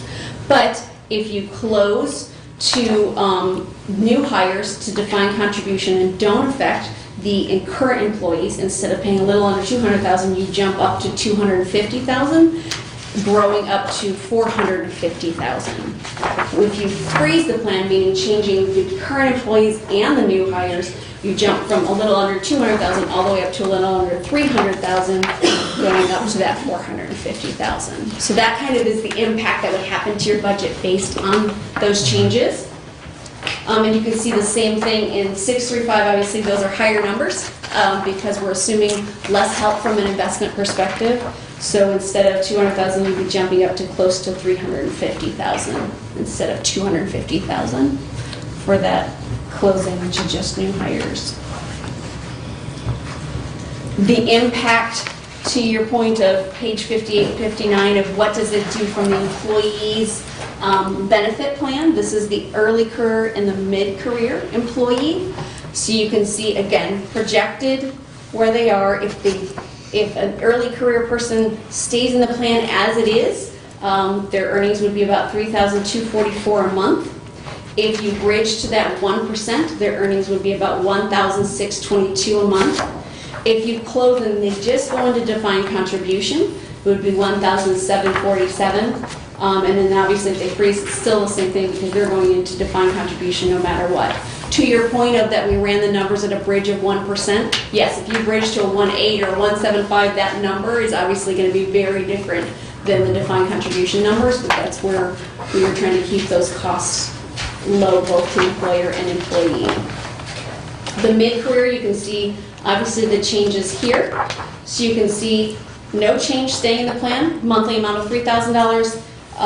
Bridging, meaning going to a lower multiplier on a going forward basis, the monthly amount would be $1,908. Again, if you just close it to new hires, it doesn't affect theirs, so they stay at the $3,000. But if you freeze the plan, they go to about $1,711. So that kind of gives you an idea of how it affects your budget and also how it affects the benefits offered to your employees. The last piece of this is just also the other things that MERS offers to employees, like the snapshot reports so that they understand how they can be ready for retirement. With all their plans, we do a lot of things online. So we do a lot of Facebook Live webinars and pizza and plannings, and you can go online anytime and see information. We have a lot of information. We have a whole team that's dedicated to you and to your employees to make sure that they understand all the decisions that they're making for retirement, that the county understands all that information. The redhead's going to stop talking for a minute. Please share thoughts, questions that you have. I know it's a lot of information to digest.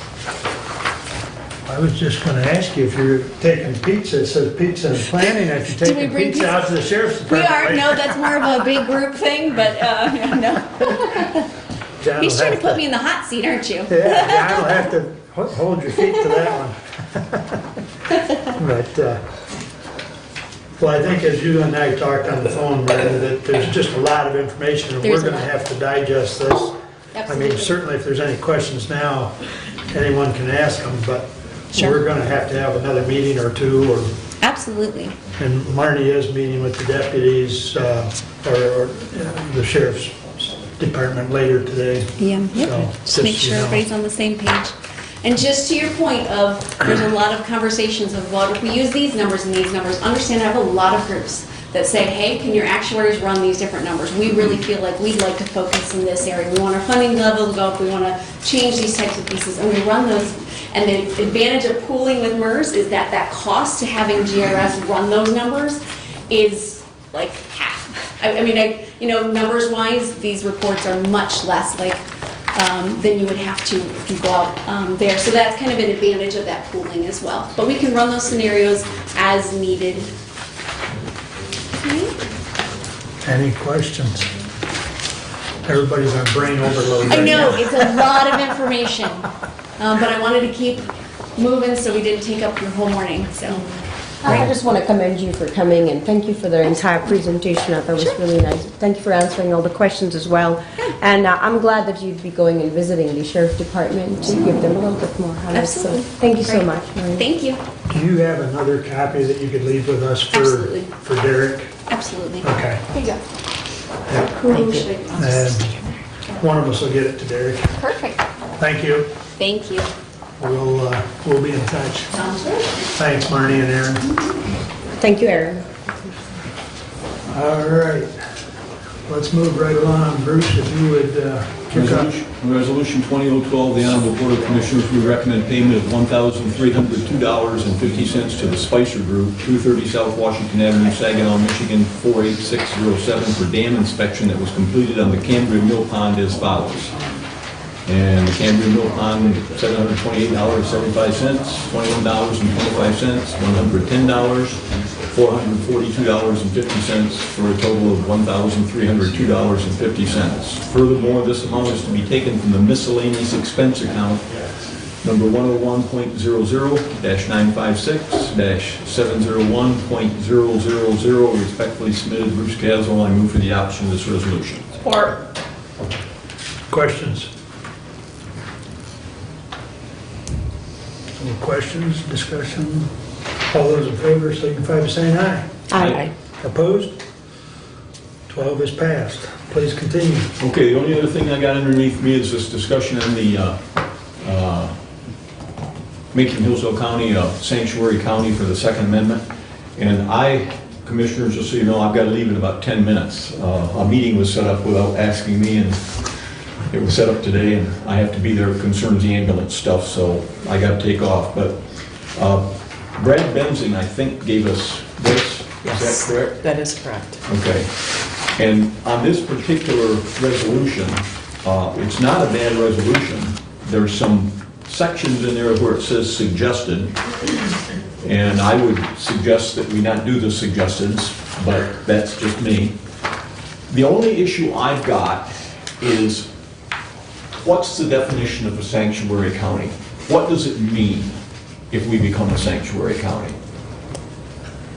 What does that imply that we're going to be doing? And there's no definition of what a sanctuary county means. Now,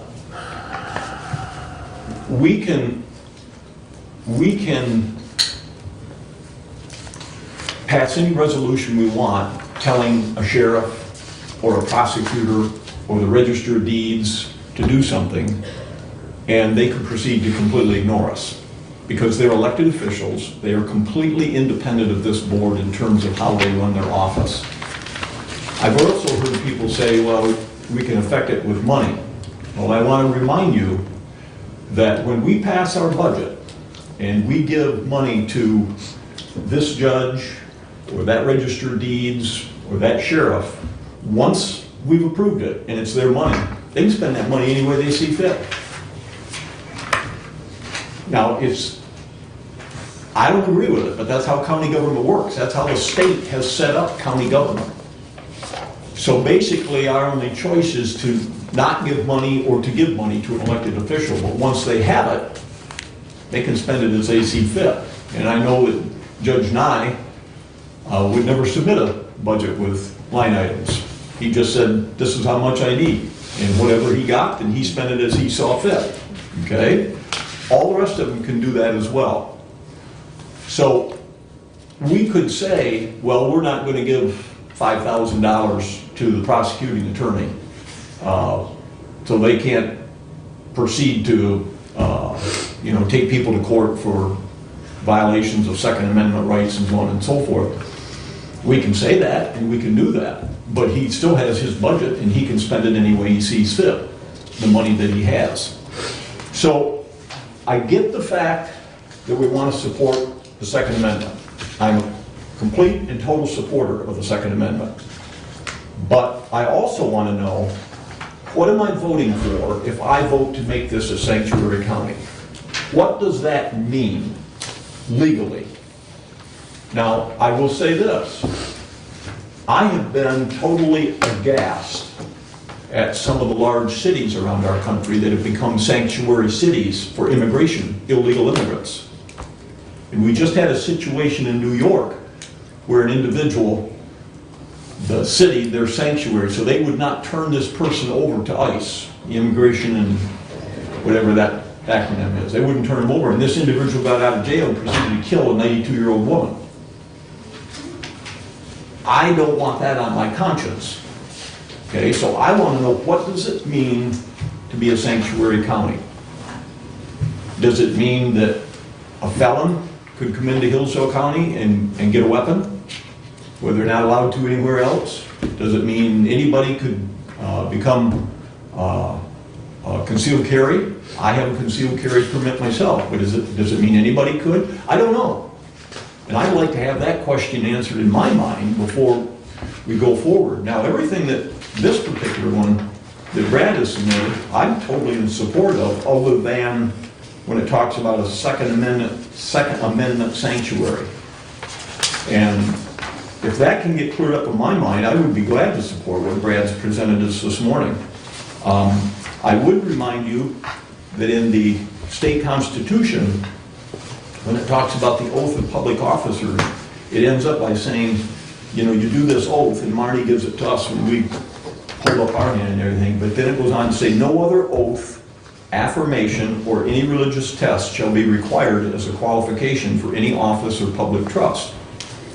So, can we require, I mean, can we even vote to require somebody to do something further, which they can proceed to ignore us if they're an elected official? But even if that's the case, does this have any meaning in terms of the Constitution of Michigan right now? I don't know. You know, and Brad, God bless his soul, he's the one that called me up in the legislature when I was up there. We had a bill going through that was quote-unquote a technical fix to the concealed weapons law that would have, if it had passed, would have meant that if you got a speeding ticket or a parking ticket, you would have lost your right to be able to have a concealed carry.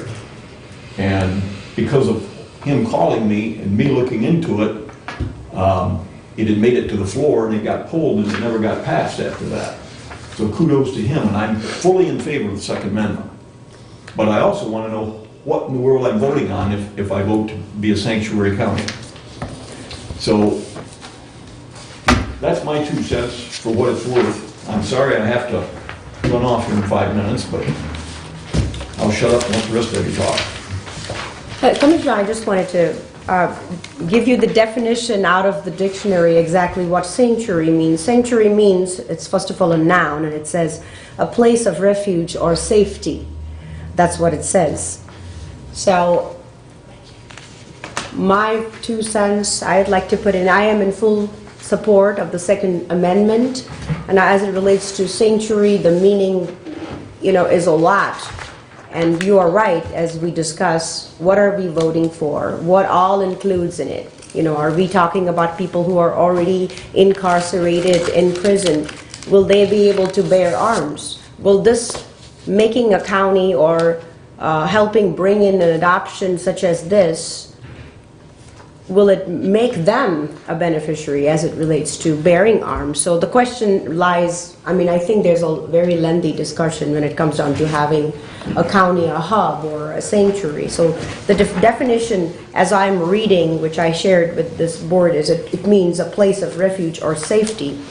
And I don't personally feel, if we were to pass a sanctuary as such, will it have people from another city or another state come in thinking, oh, this is a county that is now a refuge for a gun sanctuary, so let's all move in there. So what are we having in? What are we immigrating in here? What are we bringing in? What kind of people as it relates to protecting our borders or protecting our county as such? But yes, I have been very enlightened when I have gone through a lot of material when it says, when you take an oath as a public official, you are taking an oath towards your Constitution, you are in support of your Second Amendment, you are taking an oath that you would be protectors of your public sector.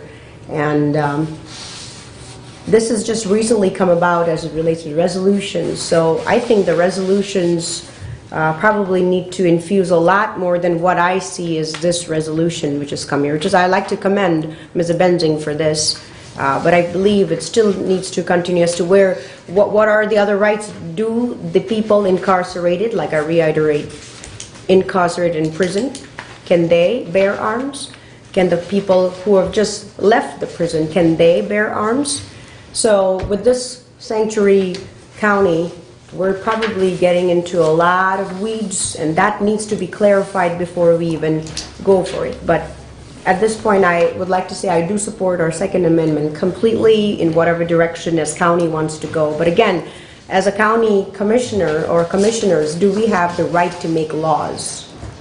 that's another question. So when we do make laws, can we make laws? And so this is going to be another resolution. If this county is thinking to go in that direction, I'm in full support, and however this county would decide to go for it, that's fine. Our Second Amendment still stays in place, so that's just...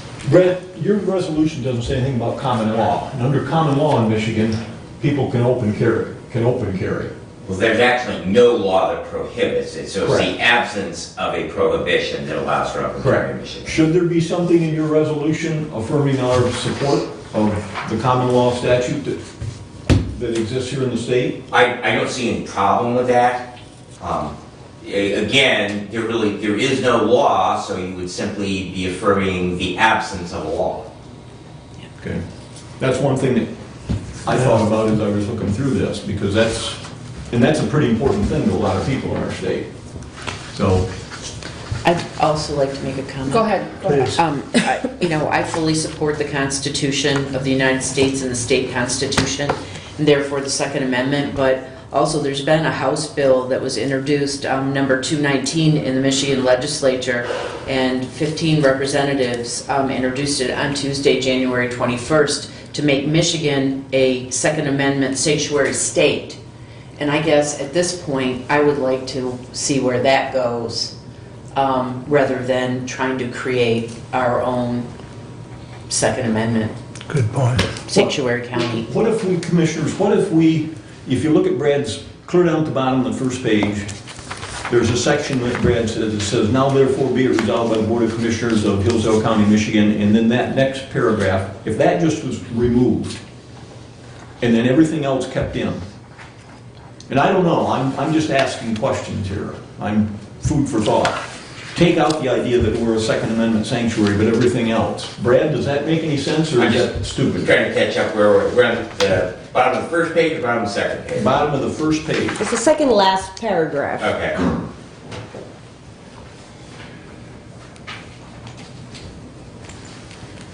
Yeah, I would be good with that. I mean, if that went out, quite frankly, I'm fine with it, because then I don't have to worry about what does it mean that we're a Second Amendment sanctuary. That's just my opinion. So, sorry, I have to go. Ruth, you had a comment? Well, I agree with what Commissioners Carolyn and James said. I support the Constitution and the Second Amendment also. But somewhere in the stuff that we were given a lot of stuff on this, and I think it was in the, correspondence, there was one county that had a resolution, and their attorney opined that it usurped that commissioner's authority to pass a resolution. And so I'm kind of wondering about that and what we are able to do. And then we were given this also that Bruce just said, no other oath, affirmation, or any other religious test shall be required other than the oath that we took as qualification for any office or public trust. So where I do agree with the Constitution and the Second Amendment, I've got some questions about this resolution. Do you know where I'm coming from when I talk about the one that said Yeah. we were given something that their county and their attorney opined that it was beyond their authority? So Right. I would want to make sure that we're not doing that. Well, we really have, the Board of Commissioners has no ability to pass anything that supersedes As a law. as a law. And I mean, we Supersedes pass the coun- state law. Right. That's right. We can't make laws, I mean. Yeah, we pass an ordinance like we did with the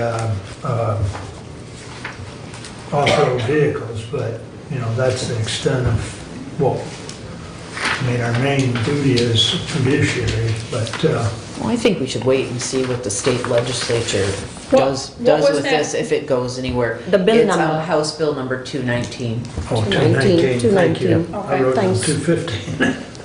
Well, I think I said the right thing. Sanctuary state. Yes. That's It's, right. State of Nice. Michigan. Yes, House Resolution 219 to Okay. declare Michigan a Second Amendment sanctuary state. And it was introduced by 15 different representatives. I don't know if ours was one of them. just on January 21st. So it's just in, I would tend to agree with Julie. I mean, number one, I think we all have expressed our commitment to the Constitution and our commitment to the Second Amendment. But now that the state has introduced something, it'd be, I think it'd be prudent to wait and see how that plays out. But, you know, whatever the wishes of the board is. So I think Julie's expressed her concern over waiting.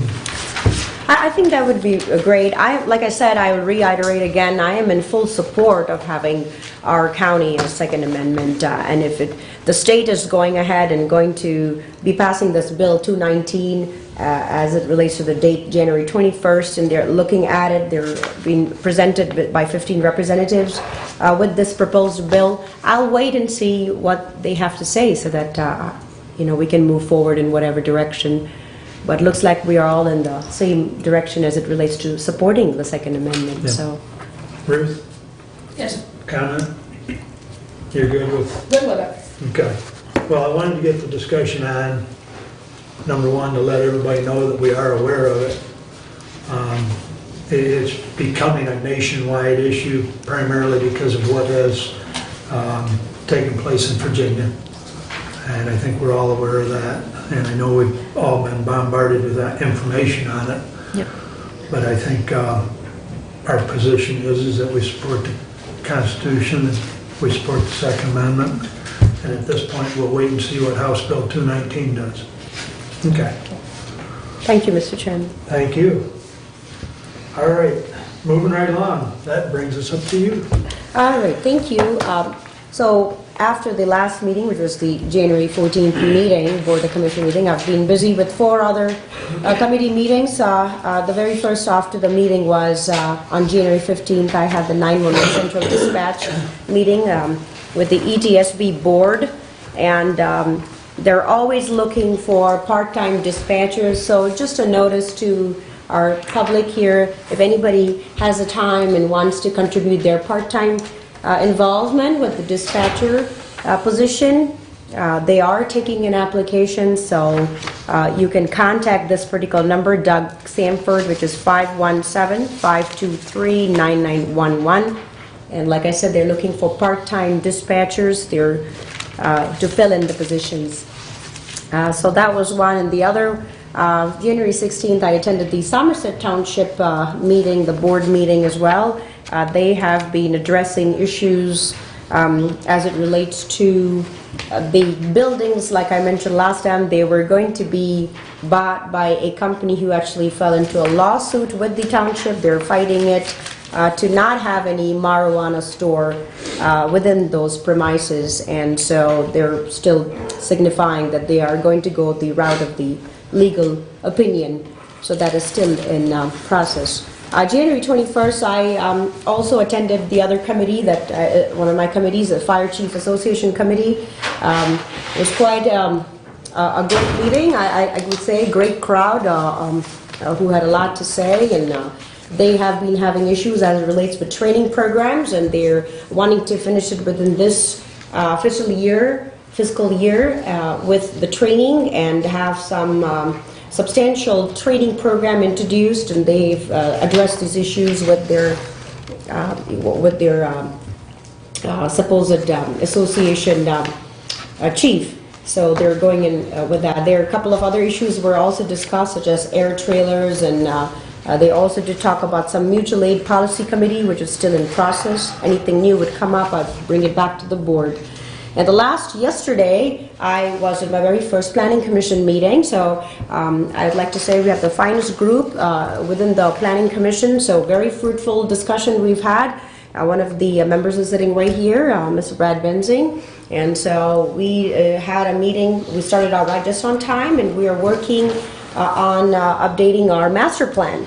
And we also discussed a little bit about the Planning Commission ordinance. As you may have already known, that it was first adopted April 12, 2016. It went into effect July 1st, 2016, and it sunsets in 5 years, so it's coming up July 1st, 2021. So with all that into consideration, our personnel office staff, Kim Jackson, who's working with the Planning Commission as a secretary, she will be sending a notification as it relates to the master plan that we are in process of reviewing to every township by postal mail. So as a board, we've already given her the approval to go proceed with that, but waiting for language, and we're also waiting for a couple of MCL numbers and sections that would go in the letter to the township, notifying them if you have anything new that you've adopted as an ordinance within your master plan or in your planning commission, that you would share it and bring a copy to the county's planning commission as well. So we are all in sync as a county, so we're working diligently with that. As it relates to sheriff department, I provided last time the December 2019 activity with you. I do not have anything new from the sheriff department, but I'd like to give an opportunity to Sheriff Parker if he has anything. Okay, thank you.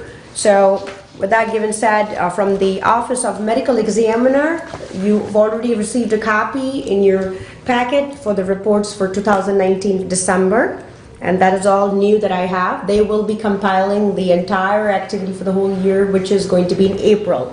Sarah Palmini is very diligent on it, so she will be providing us a copy. As soon as those copies come, Jody, our staff, and everybody here in the Board of Commissioners will receive it. And they're eager to come and give a presentation as well, and those dates will be also given to you. As you already have a copy of the circuit, the First Judiciary Circuit of Michigan, the circuit court activity for 2019 is also in your packet, a hard copy. And as you can see, the front of the court, they've collected $6.1 million last year in child support, and this figure more than $164,000 higher than the prior year. So it's clear that the reorganization of the front of the court last year has resulted in more efficiency and productivity. So just FYI for you all as Board of Commissioners and also for our public. So office and its staff should be commended for their efforts. So I'd like to personally commend for their efforts on a daily basis. With that, that is all I have, unless you have any other questions for me. Questions for now? Thank you for that report. Thank you, Mr. Chairman. Julie, you're up. Okay, I would like to start with Resolution 20-017 to the Honorable Board of Commissioners. I make the motion that we authorize the Chair of the Board of Commissioners to sign the lease agreement with Jackson Hillsdale Community Mental Health Board, Lifeways, whose address is 1200 Northwest Avenue, Jackson, Michigan, 49202, for the office building located at 25 Care Drive, Hillsdale, Michigan. The terms of the lease shall be for 5 years commencing April 1st, 2020. The annual rate will be $70,353.34. Base rent payable in equal monthly installments in advance in the amount of $5,862.78 plus the yearly CAM rate. Signed, Julie J. Gaines, Chair, Facilities. I second that. Any questions? Just a comment, Mr. Chairman, if I may. I Please. think it's really crucial that we, obviously the lease is really important that we approve it, but for one reason is that we need this ASAP so that we can have our mental health program initiated as soon as possible for our folks out there. So. Yeah, it will enhance what's currently being done. That's right. Yep. So,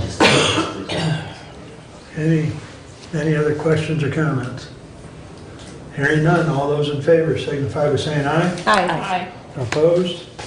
Passes 4 with 1 absent. Okay, now I would like to ask Randy to come up, please.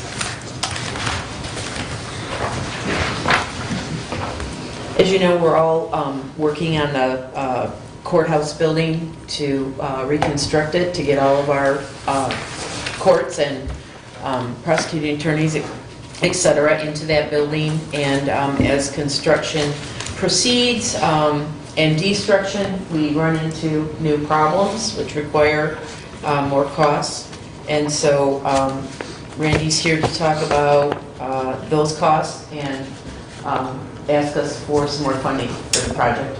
Yes, of course, we ran into the wiring issues and what have you. So as we're going through, that's all being upgraded and brought up to code like it should be. When we opened the walls, it was obvious that we had to do something. So the cost, the extra cost is actually between the IT, the additional IT costs, because as we're going through, IT's upgrading also. So between the two right now, we've spent roughly $24,000. That was $24,000 that I didn't have in the budget, obviously. So with that said, I'm asking for about $15,000. I don't think that'll quite do it, but right now I would like to try to get in under that $15,000 mark. Right now, I have not received the full 70 that we discussed. I'm about $8,000 that hasn't been allotted. So actually what I'm asking for is what the additional above the 70. So I'd like to make a motion to go ahead and grant the $15,000. I would suggest that it would come from the Capital Improvements Fund. Currently, that fund has $70,000 in it. If we move the 15 over to the Courthouse Building Construction Fund, then we will still have $55,000 in capital expenditure, or capital improvements, excuse me, fund. I checked this all out with Derek prior to the meeting. So we would be able to move that money from there. So that is my suggestion. I don't have the exact count numbers because our accountant left. So that's your motion? Yes. I'll support that. Are there any other questions that anyone has about that? Or for Randy? Yeah, sorry. Go ahead. Mr. Chairman, if I may, I have a question. So the capital improvement plan, we have $70,000 in there, so you just want the $15,000 because you went overboard the amount for the wiring and the IT together? Yes, I thought we could do it for $70,000, but the additional costs that we ran into unforeseen has pushed us past that limit. I have not received the full 70 yet. I'm about $8,000 short of the 70, so this 15 would include that 8. So And that put us about at this point in time. Right? So out of the $70,000, yeah, so out of the $70,000, $15,000 was used for the extra money. Yeah, roughly right now, we're done with the basement, or not quite done with the basement area, but we ran into about $12,000 worth of electrical costs. And what I mean by cost is, you know, the wiring and the fitting. And as we're going through, we're actually upgrading the lights and what have you also. So when we're done, it's going to be up to code and very efficient. And so that's where we're at. And then the other part of the cost was the IT end of it, which was totally unforeseen by me, but it's one of those things when you get in the middle of it. Is it smart to upgrade now or tear the walls open again later? So, And just to reemphasize that, Randy has kept Julie and I in the loop as far as the issues that have developed. And with any remodeling project, as you've got the walls open and you find wiring that probably hasn't been touched in in 20 God knows how yeah, long, right. it just makes good sense to update it while you've got the wall or the ceiling tore apart. It'd be kind of silly on our part, if you will, to close up the wall and not fix what we've seen. in addition to needs that, upgrading. you're talking safety issues. And Right. once you see it, you can't ignore it. So it's a liability issue also. Right. Yeah, and I know with the wiring, it's like you have to upgrade it because if you keep old wire, you can have a fire and all that stuff. But as it relates to the IT, we didn't have any separate capital improvement plan for just the IT, but this was just renovations. We did not. My way of thinking, we were going to move people into the building and use the current IT, but walls have changed, negotiations between judges, and so the plan that I originally figured on kind of totally went out the window. And so we are building it so it works for the judges by their direction. So when you do that, then we have to change locations of IT drops. And then if we're going to change your locations of IT drops, we might as well upgrade to the newest cable, fiber optics, so we don't have any issues, another 5 years down the road. So this is a total redo as we're going through. Go ahead, Ruth. So just to be clear, we approved you the 70. Correct. We already approved the 70 way back. Yes. Remember that? Okay, so then you said you needed another 15,000, but you said that included the 8,000 that you didn't get. You've only got 62 out of the 70 that we originally Correct. approved. So the 15 you're asking for now includes that other 8 that we already approved. Correct. Yes. So really, Yeah, in addition to Right. 7 more. so really it's only 7 more.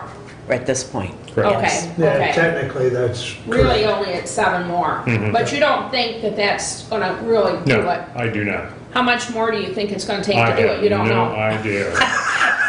Because every time he opens a wall or something, Yeah, there with true honesty, it just Problem. depends on what I see when we open a wall. Yeah. Some things can be left alone, other things have to be changed, and it's anybody's guess. This is over 100-year-old building, and things were done back in the day that make your hair stand up today. So it's that type of thing that we're running into, where they put junction box, another junction box, another junction box. It's crazy. So we're ended up tearing all that out and making it safe. So Yeah, and I really don't know.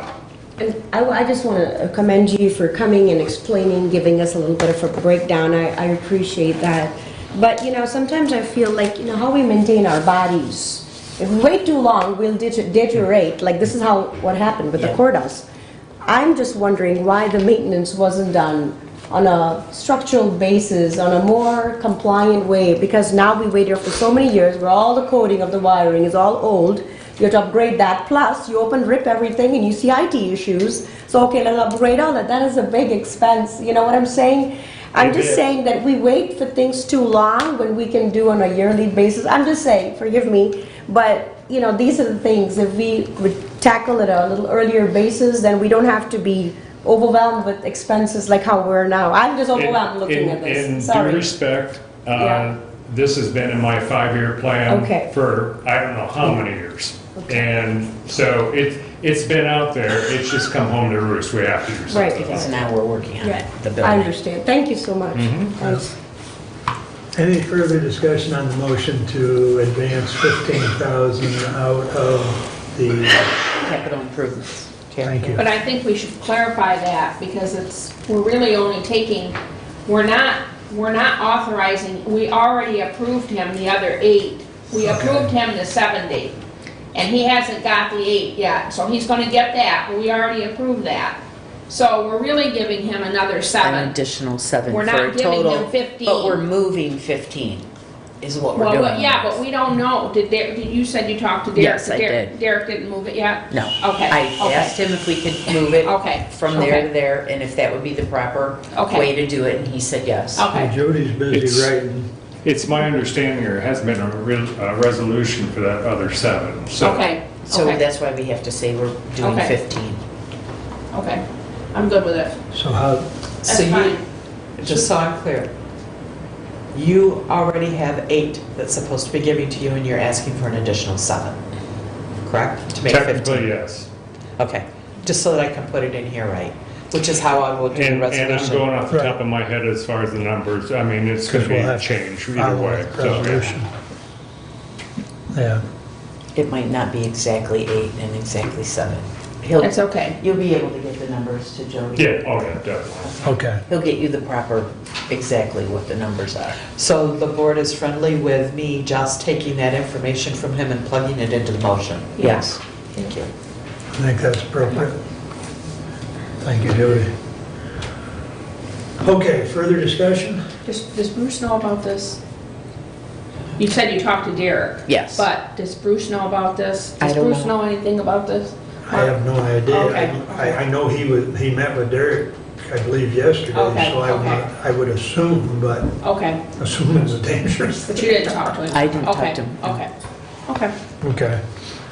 Well, the one thing about it is we're kind of committed to this project. Right, that's fine. I'm just trying to be clear on everything. We just gotta Make sure I'm on the same page. collect more properties. Okay, all right. Anyways. Okay, all those in favor of the motion signify by saying aye. Aye. Aye. Opposed?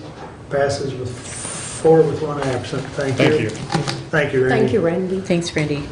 Please continue, Julie. Okay, now I want to go back to what Tim Shaw approached us about in public comment. Please. Basically, he's not only just asking for himself for clarification for his board, but so we can clarify to the entire Ambulance Association group. The previous contract was under the old millage of .25. That contract has expired, and all they want to know is that, yes, that those funds that they spent, they've met the contract, they've handed in their appropriate reports and, you know, did what they were supposed to do to fulfill that contract. That contract's now expired and the old millage is finished. And so that equipment and whatever they purchased with that money belongs to them now. And now we are in a new contract moving forward. And they just want that clarified so that, And they need the clarification in written. right, so they'd like to Okay. reflect that in the minutes. So- And then so- that way we'll be able to share it with the group. Yeah, what Julie and I and Tim have talked about is that as long as it's reflected in the minutes that we're not gonna basically hold them liable for the 2019 contract, which is done. Yeah, it's expired. Then that will suffice as long as they've got a copy of the minutes to indicate that we're moving forward. Right. Okay. And the only way that we would ever go back on them for that contract is if at some point in the future we found out that there was some gross misuse of funds. But we have no indication of that from anyone. And the contract's been met, the millage is done, and we're into a new contract, a new millage. And so now they'll be liable for this money going forward. You know, I just want to make a suggestion, Mr. Chairman. I don't know how it fits with you, but it's really quite okay if it's okay with you to give them in writing rather than them reflecting over minutes, unless it's okay with them, because I I think believe... it's okay. That's If why. it's okay, That's why okay. he came and asked. That's, It would and just it's be okay with reflected just in the minutes, or does he want it in written from the Board of Commissioners? Then I think, No, no. okay. He said this was fine, so. Okay. If that works, that's fine. You got a comment, No Mel? problem. Okay. Okay, So so there's are we doing a motion or are we doing a consensus? consensus, Just consensus, I think that, we're all good with That we the fact that we're understand. moving forward. yes. Well, if we're not taking a motion, just consensus, then that will reflect on the minutes just as we have said, correct? Okay, that's all. Thanks. Okay, And very then good. moving Yeah. forward then, my comment with the new contract is, you know, since we didn't actually approve everything and finalize everything to the 14th, and the first disbursement was supposed to go out on the 15th, well, there's a lot more reporting required, you know, in the new contract than in the previous one. So not everybody has all their information in, but everybody is working on it, and some of them are getting it to me in pieces, and some of them are waiting till they have it all together to get it in, but several of the disbursements have already been made, and I'll be making another one today, and then I think I have 2 left. So they should all be, I think, cleared up here pretty shortly before the next meeting at any rate, and I'll report on that. So we got a little behind because we didn't get the things finalized till the last second, so, you know, they have procedures they have to go through too in order. Some have to get boards to approve, some have to get their city council to approve, you know, there's different structure of how they operate, so. But I think the key point here is for everyone is that, you know, the discussion 2 weeks ago was how do we know, you know, when that disbursement's going to be made? And as Julie's indicated, she's making sure that all the reportings that are required by the new contract are in, and then that money is dispersed. So I think I think you had sent me a text that the only one that got theirs on schedule was Reading, because they had all their information in. Mm-hmm. They Now had it you've prepared ahead dispersed of two time. others, and That's you've right. got two more to do. So what's in place is working, That's right. so, Yeah. okay. Please continue. Okay. I just wanted to make a comment about, I'm the liaison to the road commission, and the road commission funds are, mostly distributed through the state through Public Act 51. And Public Act 51 tells the road commission how they can use the funds to improve primary roads and how they can use the funds to improve local roads. And usually local roads require a match because that's part of the act.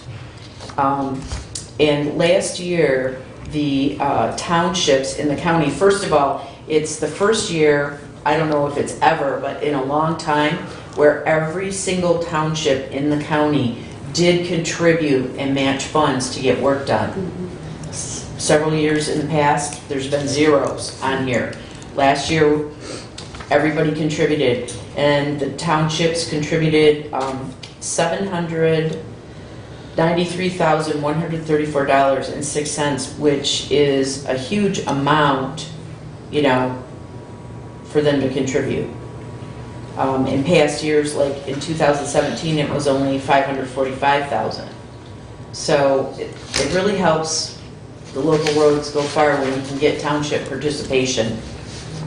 Julie, does your sheet tell you which townships have road millages in place? It doesn't. Okay, It doesn't. because I know there's a at least There a are a handful of them. Yep, there's a That's right. handful that do have road millages. Okay. Also, I thought it was interesting, and I asked about this, so in case anyone else noticed it, because I've been the liaison for several years now, the road commission was carrying somewhere around a $1 million, fund balance. Well, their auditing firm came in and did their audit, and I noticed there was a $2 million fund balance. And I asked about that, and they said, well, that's what the auditors told us we should do, that we needed to increase that fund balance. So that kind of just sits there. There is a formula for it, and that's why that bottom line is larger than in the past, because they weren't carrying enough funds, according to the auditors, to be safe, so they increased that. So I thought that was good. I also just want to talk about, our parks budget is so tiny, and again, our parks commissioners, I think, do a really good job of keeping the public parks open and in good condition to the best of their ability with not very many funds. And the local park, this is mostly talking about Lewis Emery Park, down there during the winter, hundreds of cars go in and out there every day. We have walking, sledding, fishing, nature watching. People go down there just to eat their lunch, even if it's in their vehicle when it's cold out. There's a lot of people out there doing different photo shoots of, nature and scenery and people. And also, the community building is used for numerous events throughout the year. So it's a well-used, gem amongst the other parks that we have. I don't know if a lot of people know, but the beach at Bird Lake is a county public park. There's no fees to use it, just for hope that you pick up your trash, and so forth. But our parks mean a lot to us, I think, and plenty of people are using them, so it's just something that we have to work on. We are continuing to try to put together information to supply for DNR grants that are available, but that's probably going to take us the whole year to get that, and we'll be able to apply next year in April, I believe, is the deadline for the cycle. So we are working on that. Why do you think you couldn't do it by this April? Because you started working on it a few months ago. And you know what?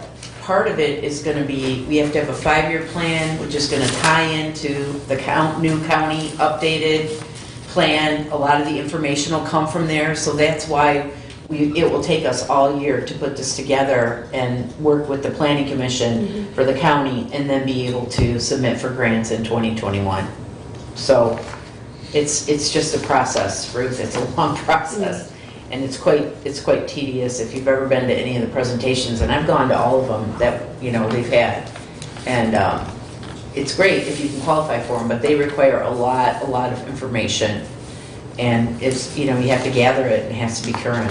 So Well, that's the what we're more- working on. The more accurate, the better the Right, chances. yes, the better the chance that you'll get. Yep. Okay. I just want to thank Brad again he's gone now, but for bringing the Second Amendment resolution today and having that discussion. And also, I wanted to let you know that the student group will be coming through the building Thursday morning from Litchfield. So we're looking forward to that. And I wanted to remind everyone very quickly that Wednesday, February 5th at the Jefferson Township Hall at 7 p.m. is the MTA meeting. So, and they're going to tell us about their new fire barn and the USDA loan. So that should be very informative and interesting meeting. That's all my report. Thank you. Okay, any questions for Julie? Ruth, you're up. Okay. The first thing I want to talk about is the census. And the Hillsdale County Community Foundation, thank you. That's census material. I'll let Okay. you look it over. Okay, thank you. Since you brought it up, I'll hand it to you now. Thank you, thank you.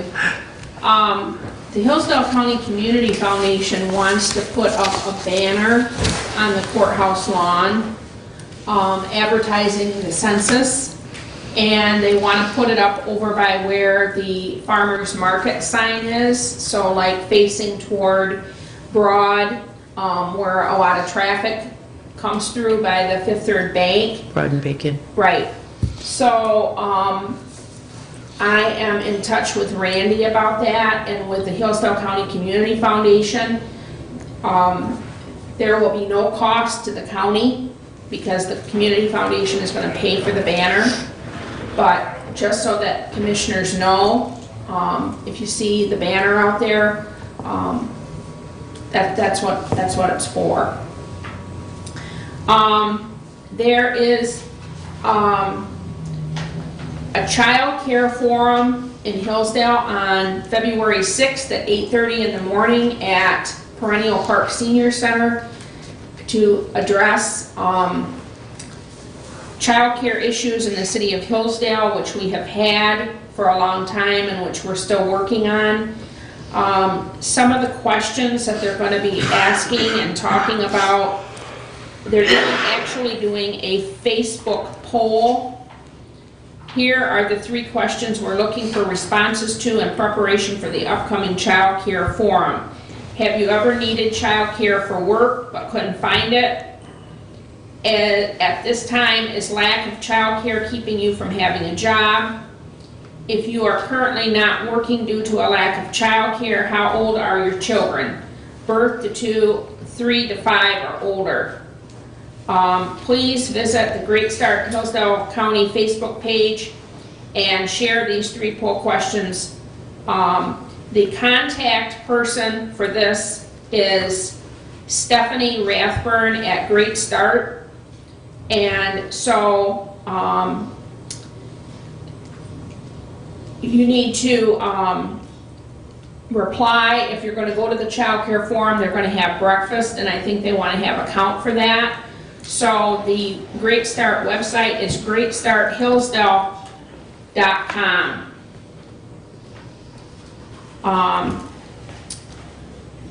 So I encourage participation in that child care forum on February 6th at 8:30 a.m. at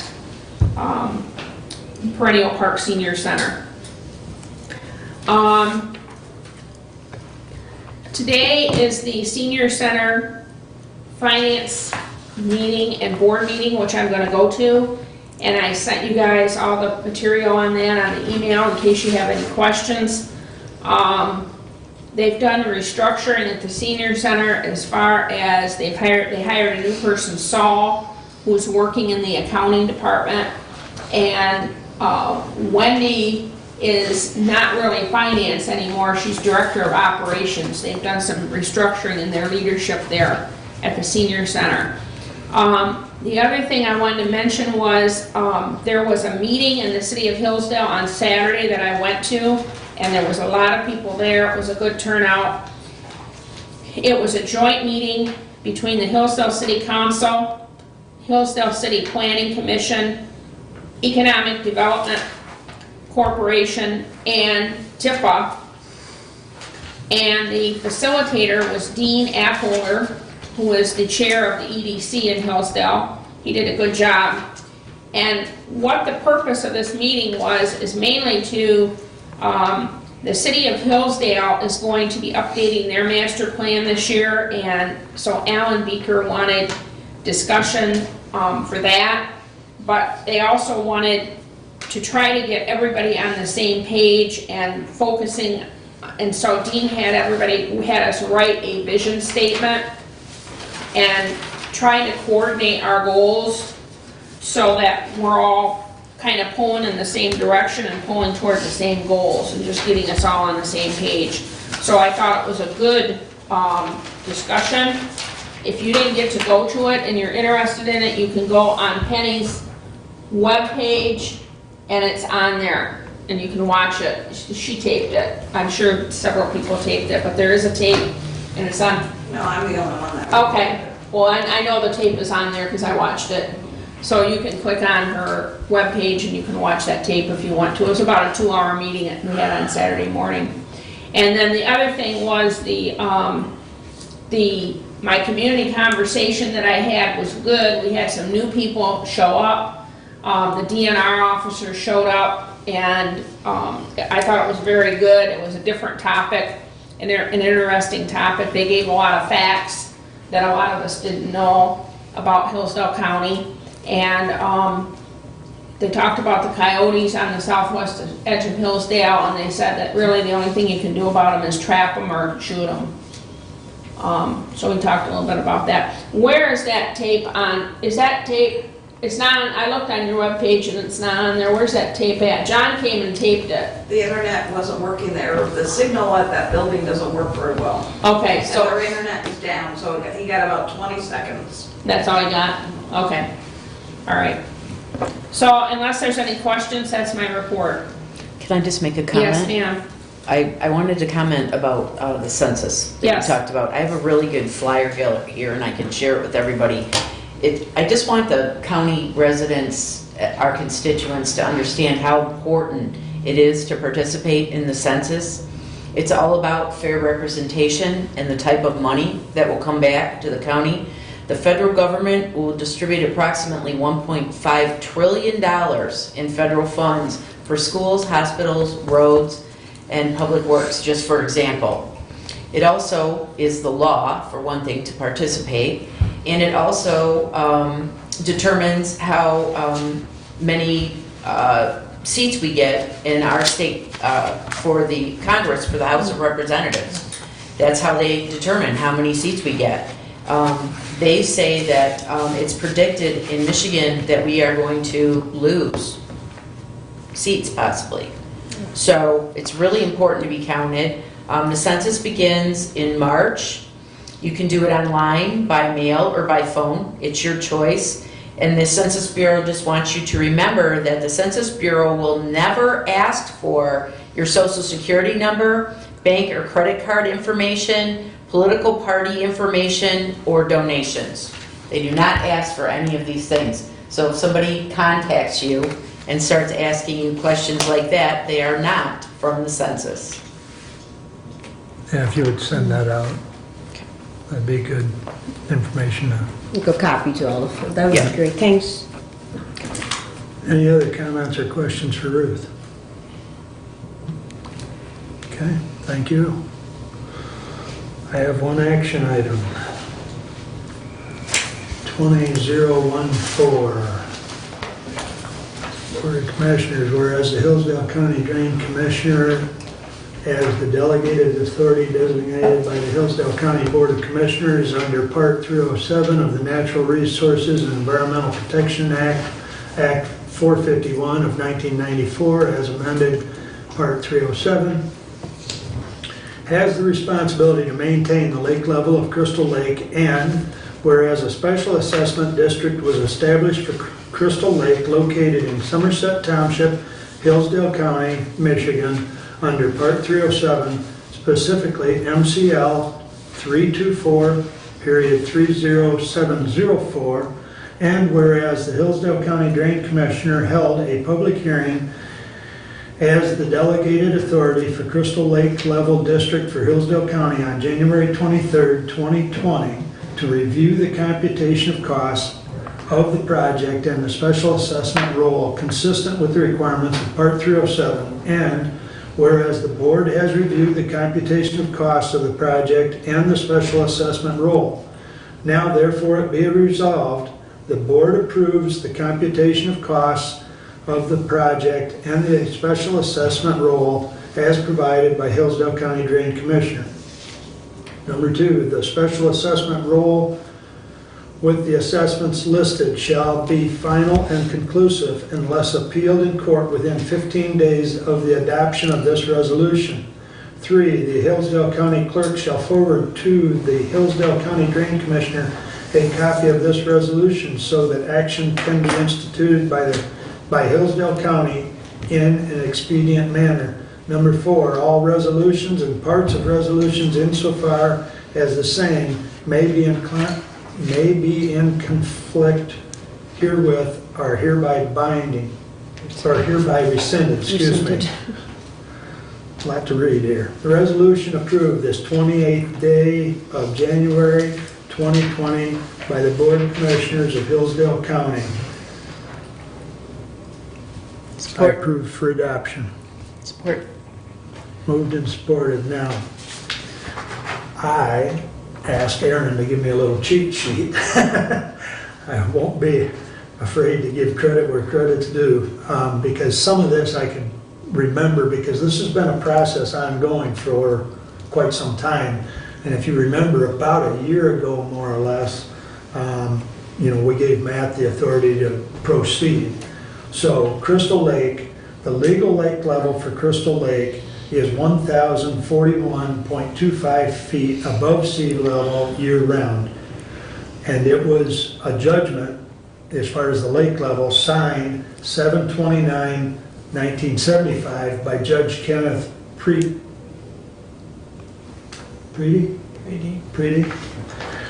Hillsdale County has been paying for the dam inspections because there has never been a special assessment district established. Resolution 18-128 was signed on 10/9/18, which directed, so it's been a little over a year, which directed the Drain Commissioner to appoint legal counsel to institute the proceedings, or the proceedings in Hillsdale County Circuit Court to establish and confirm special assessment district boundaries. June 10th of 2019, petition was filed with Hillsdale County Circuit Court to establish the assessment district, signed by Judge Michael Smith. September 12th, 2019, order was signed by Judge Michael Smith and set and approved district boundaries. On January 23rd, 2020, public hearing to review the special assessment roll was conducted. And on the 23rd, Matt signed the special assessment roll. And then they put together the resolution on January 25th and sent it to us for approval of the special assessment roll of Crystal Lake. So that gives you a little history of how that has proceeded. And once again, I thank Aaron for putting that together for us, and I'll hand it over to Jody. So with that said, are there any questions or comments? This does conclude the last lake assessment district. The only one that we will continue to pay for a dam, as far as inspection, improvements, etc., is the one that we approved earlier, the Cambria Mill Pond. And there are only about 3 or 4 residents on that mill pond, so an assessment on that would be not in anyone's best interest. Plus, as you notice, the amount is not that much. And I believe it was in your package, Matt is assessing this over a 3-year period. Right. So anyways, if there's no further questions, we'll have a roll call vote. Commissioner Gaines? Yes. Commissioner Wiley? Yes. Commissioner Caswell is absent. Commissioner Carlin? Yes. And Commissioner Brown? Yes. Very good. Passes with 4 and 1 absent. Thank you. Next, even though I sign up for some programs with NRCS and soil conservation, I didn't realize they had been in Hillsdale County for 75 years. Oh, wow. So I attended that function last week, and Representative Lutterhausen was there and presented them with a certificate of 75 years. And they had a guest speaker from Ohio talking about the Lake Erie and the water, you know, the basin and the algae and so on. And Laura Campbell was there and talked some about Lake Erie and some about the Meshendo Aquifer. And that leads me into my next thing I'll read to you. I won't read the whole thing, but I will.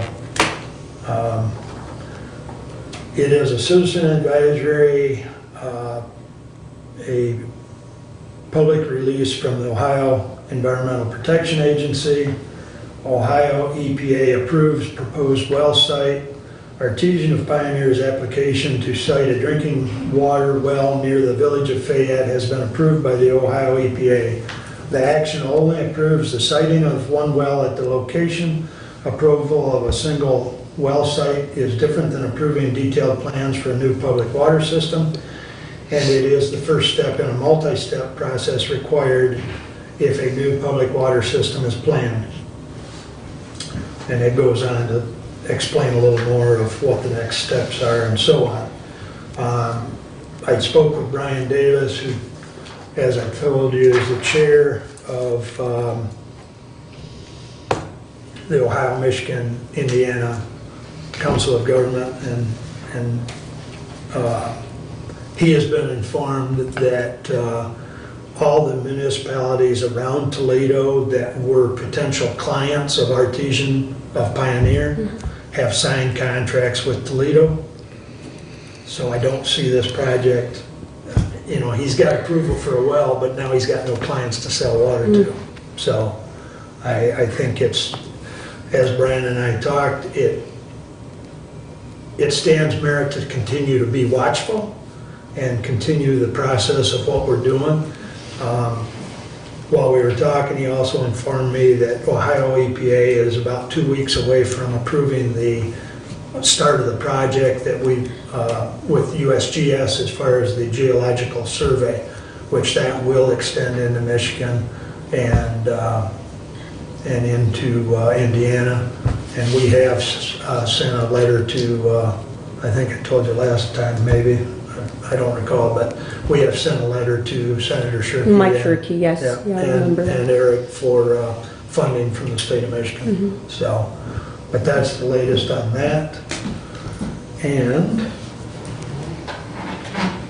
that's all I have, unless you got any questions. Mr. Chairman, Yes. you know, the advisory letter that you had just received at the Ohio and the consensus of all the other counties, would you be able to send a copy to all of us, or just, you know, because some of my townships, one of them is Pittsford, they always like to have information about this, and last time I shared the same information, it was in their package as well, the letter that's sent to Mike Shirkey, if it's possible, if you can share with me, I appreciate got that it. via email, so I'll forward it to all of you. Sure, thank you. Yep, very good. Anything else? All right. Have I forgot anything? I don't think so. That brings us up to public comment. Anyone wish to address the board at this time? I'm on.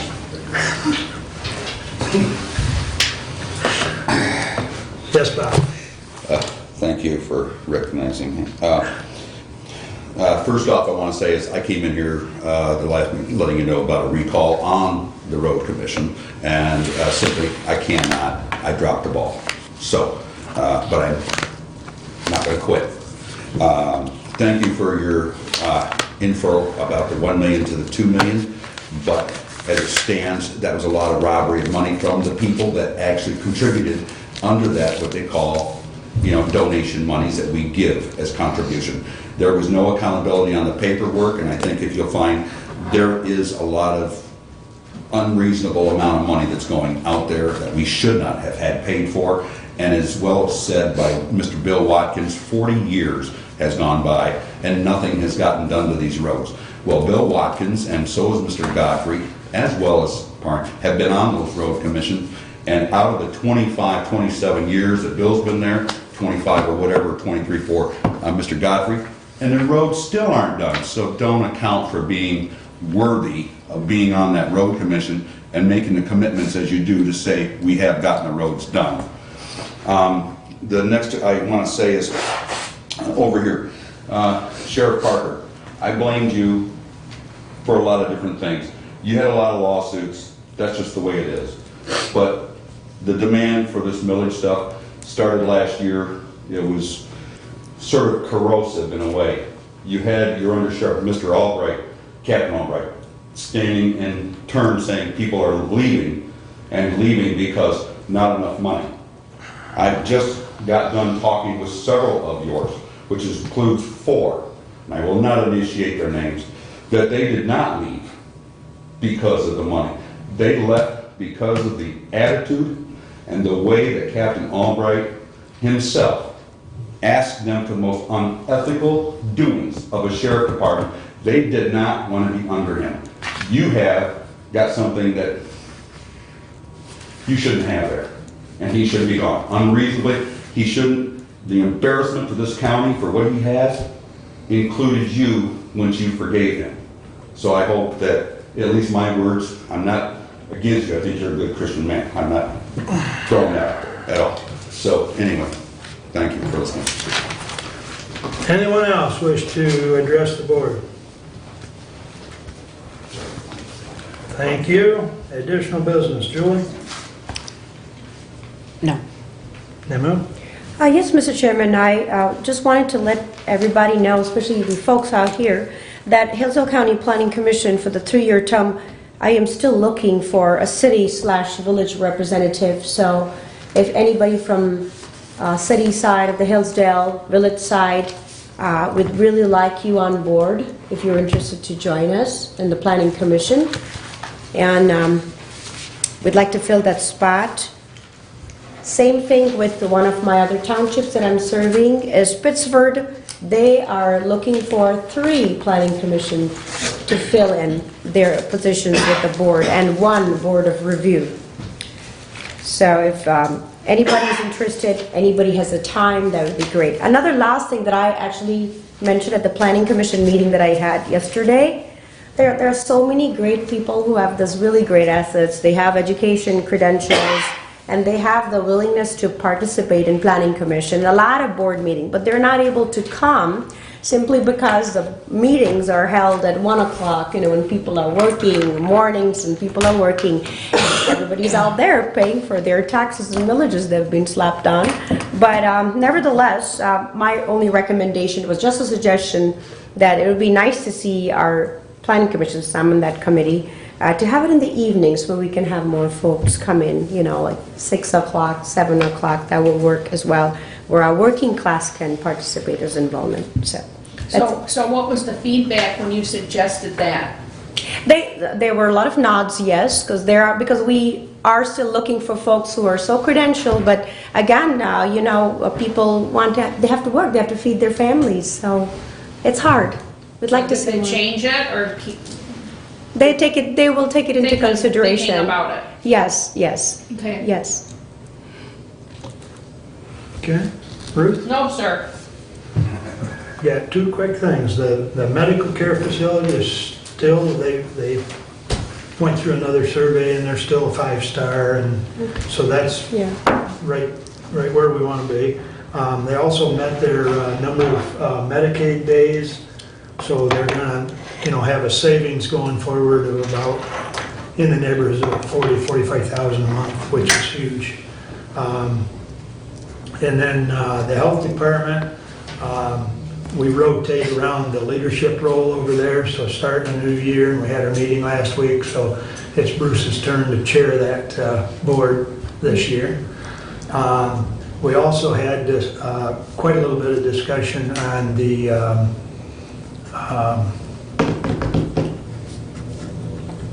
virus out of China. Right. Coronavirus. Thank you. All I could think of was Some virus, yeah. But anyways, the update we got at that time, of course, a lot has changed in a week, or well, probably 5-6 days, really. At that time, there was only one known case in the United States, and that was in Seattle.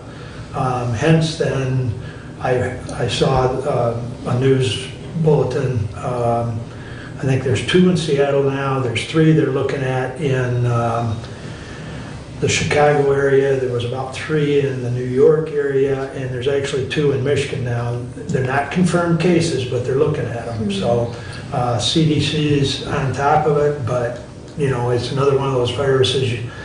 So it's very similar to influenza, but one of the key differences is that you'll run a very high fever. Yep. Now, the other information we got last Thursday was that the area in China, the province or the particular area has basically been quarantined.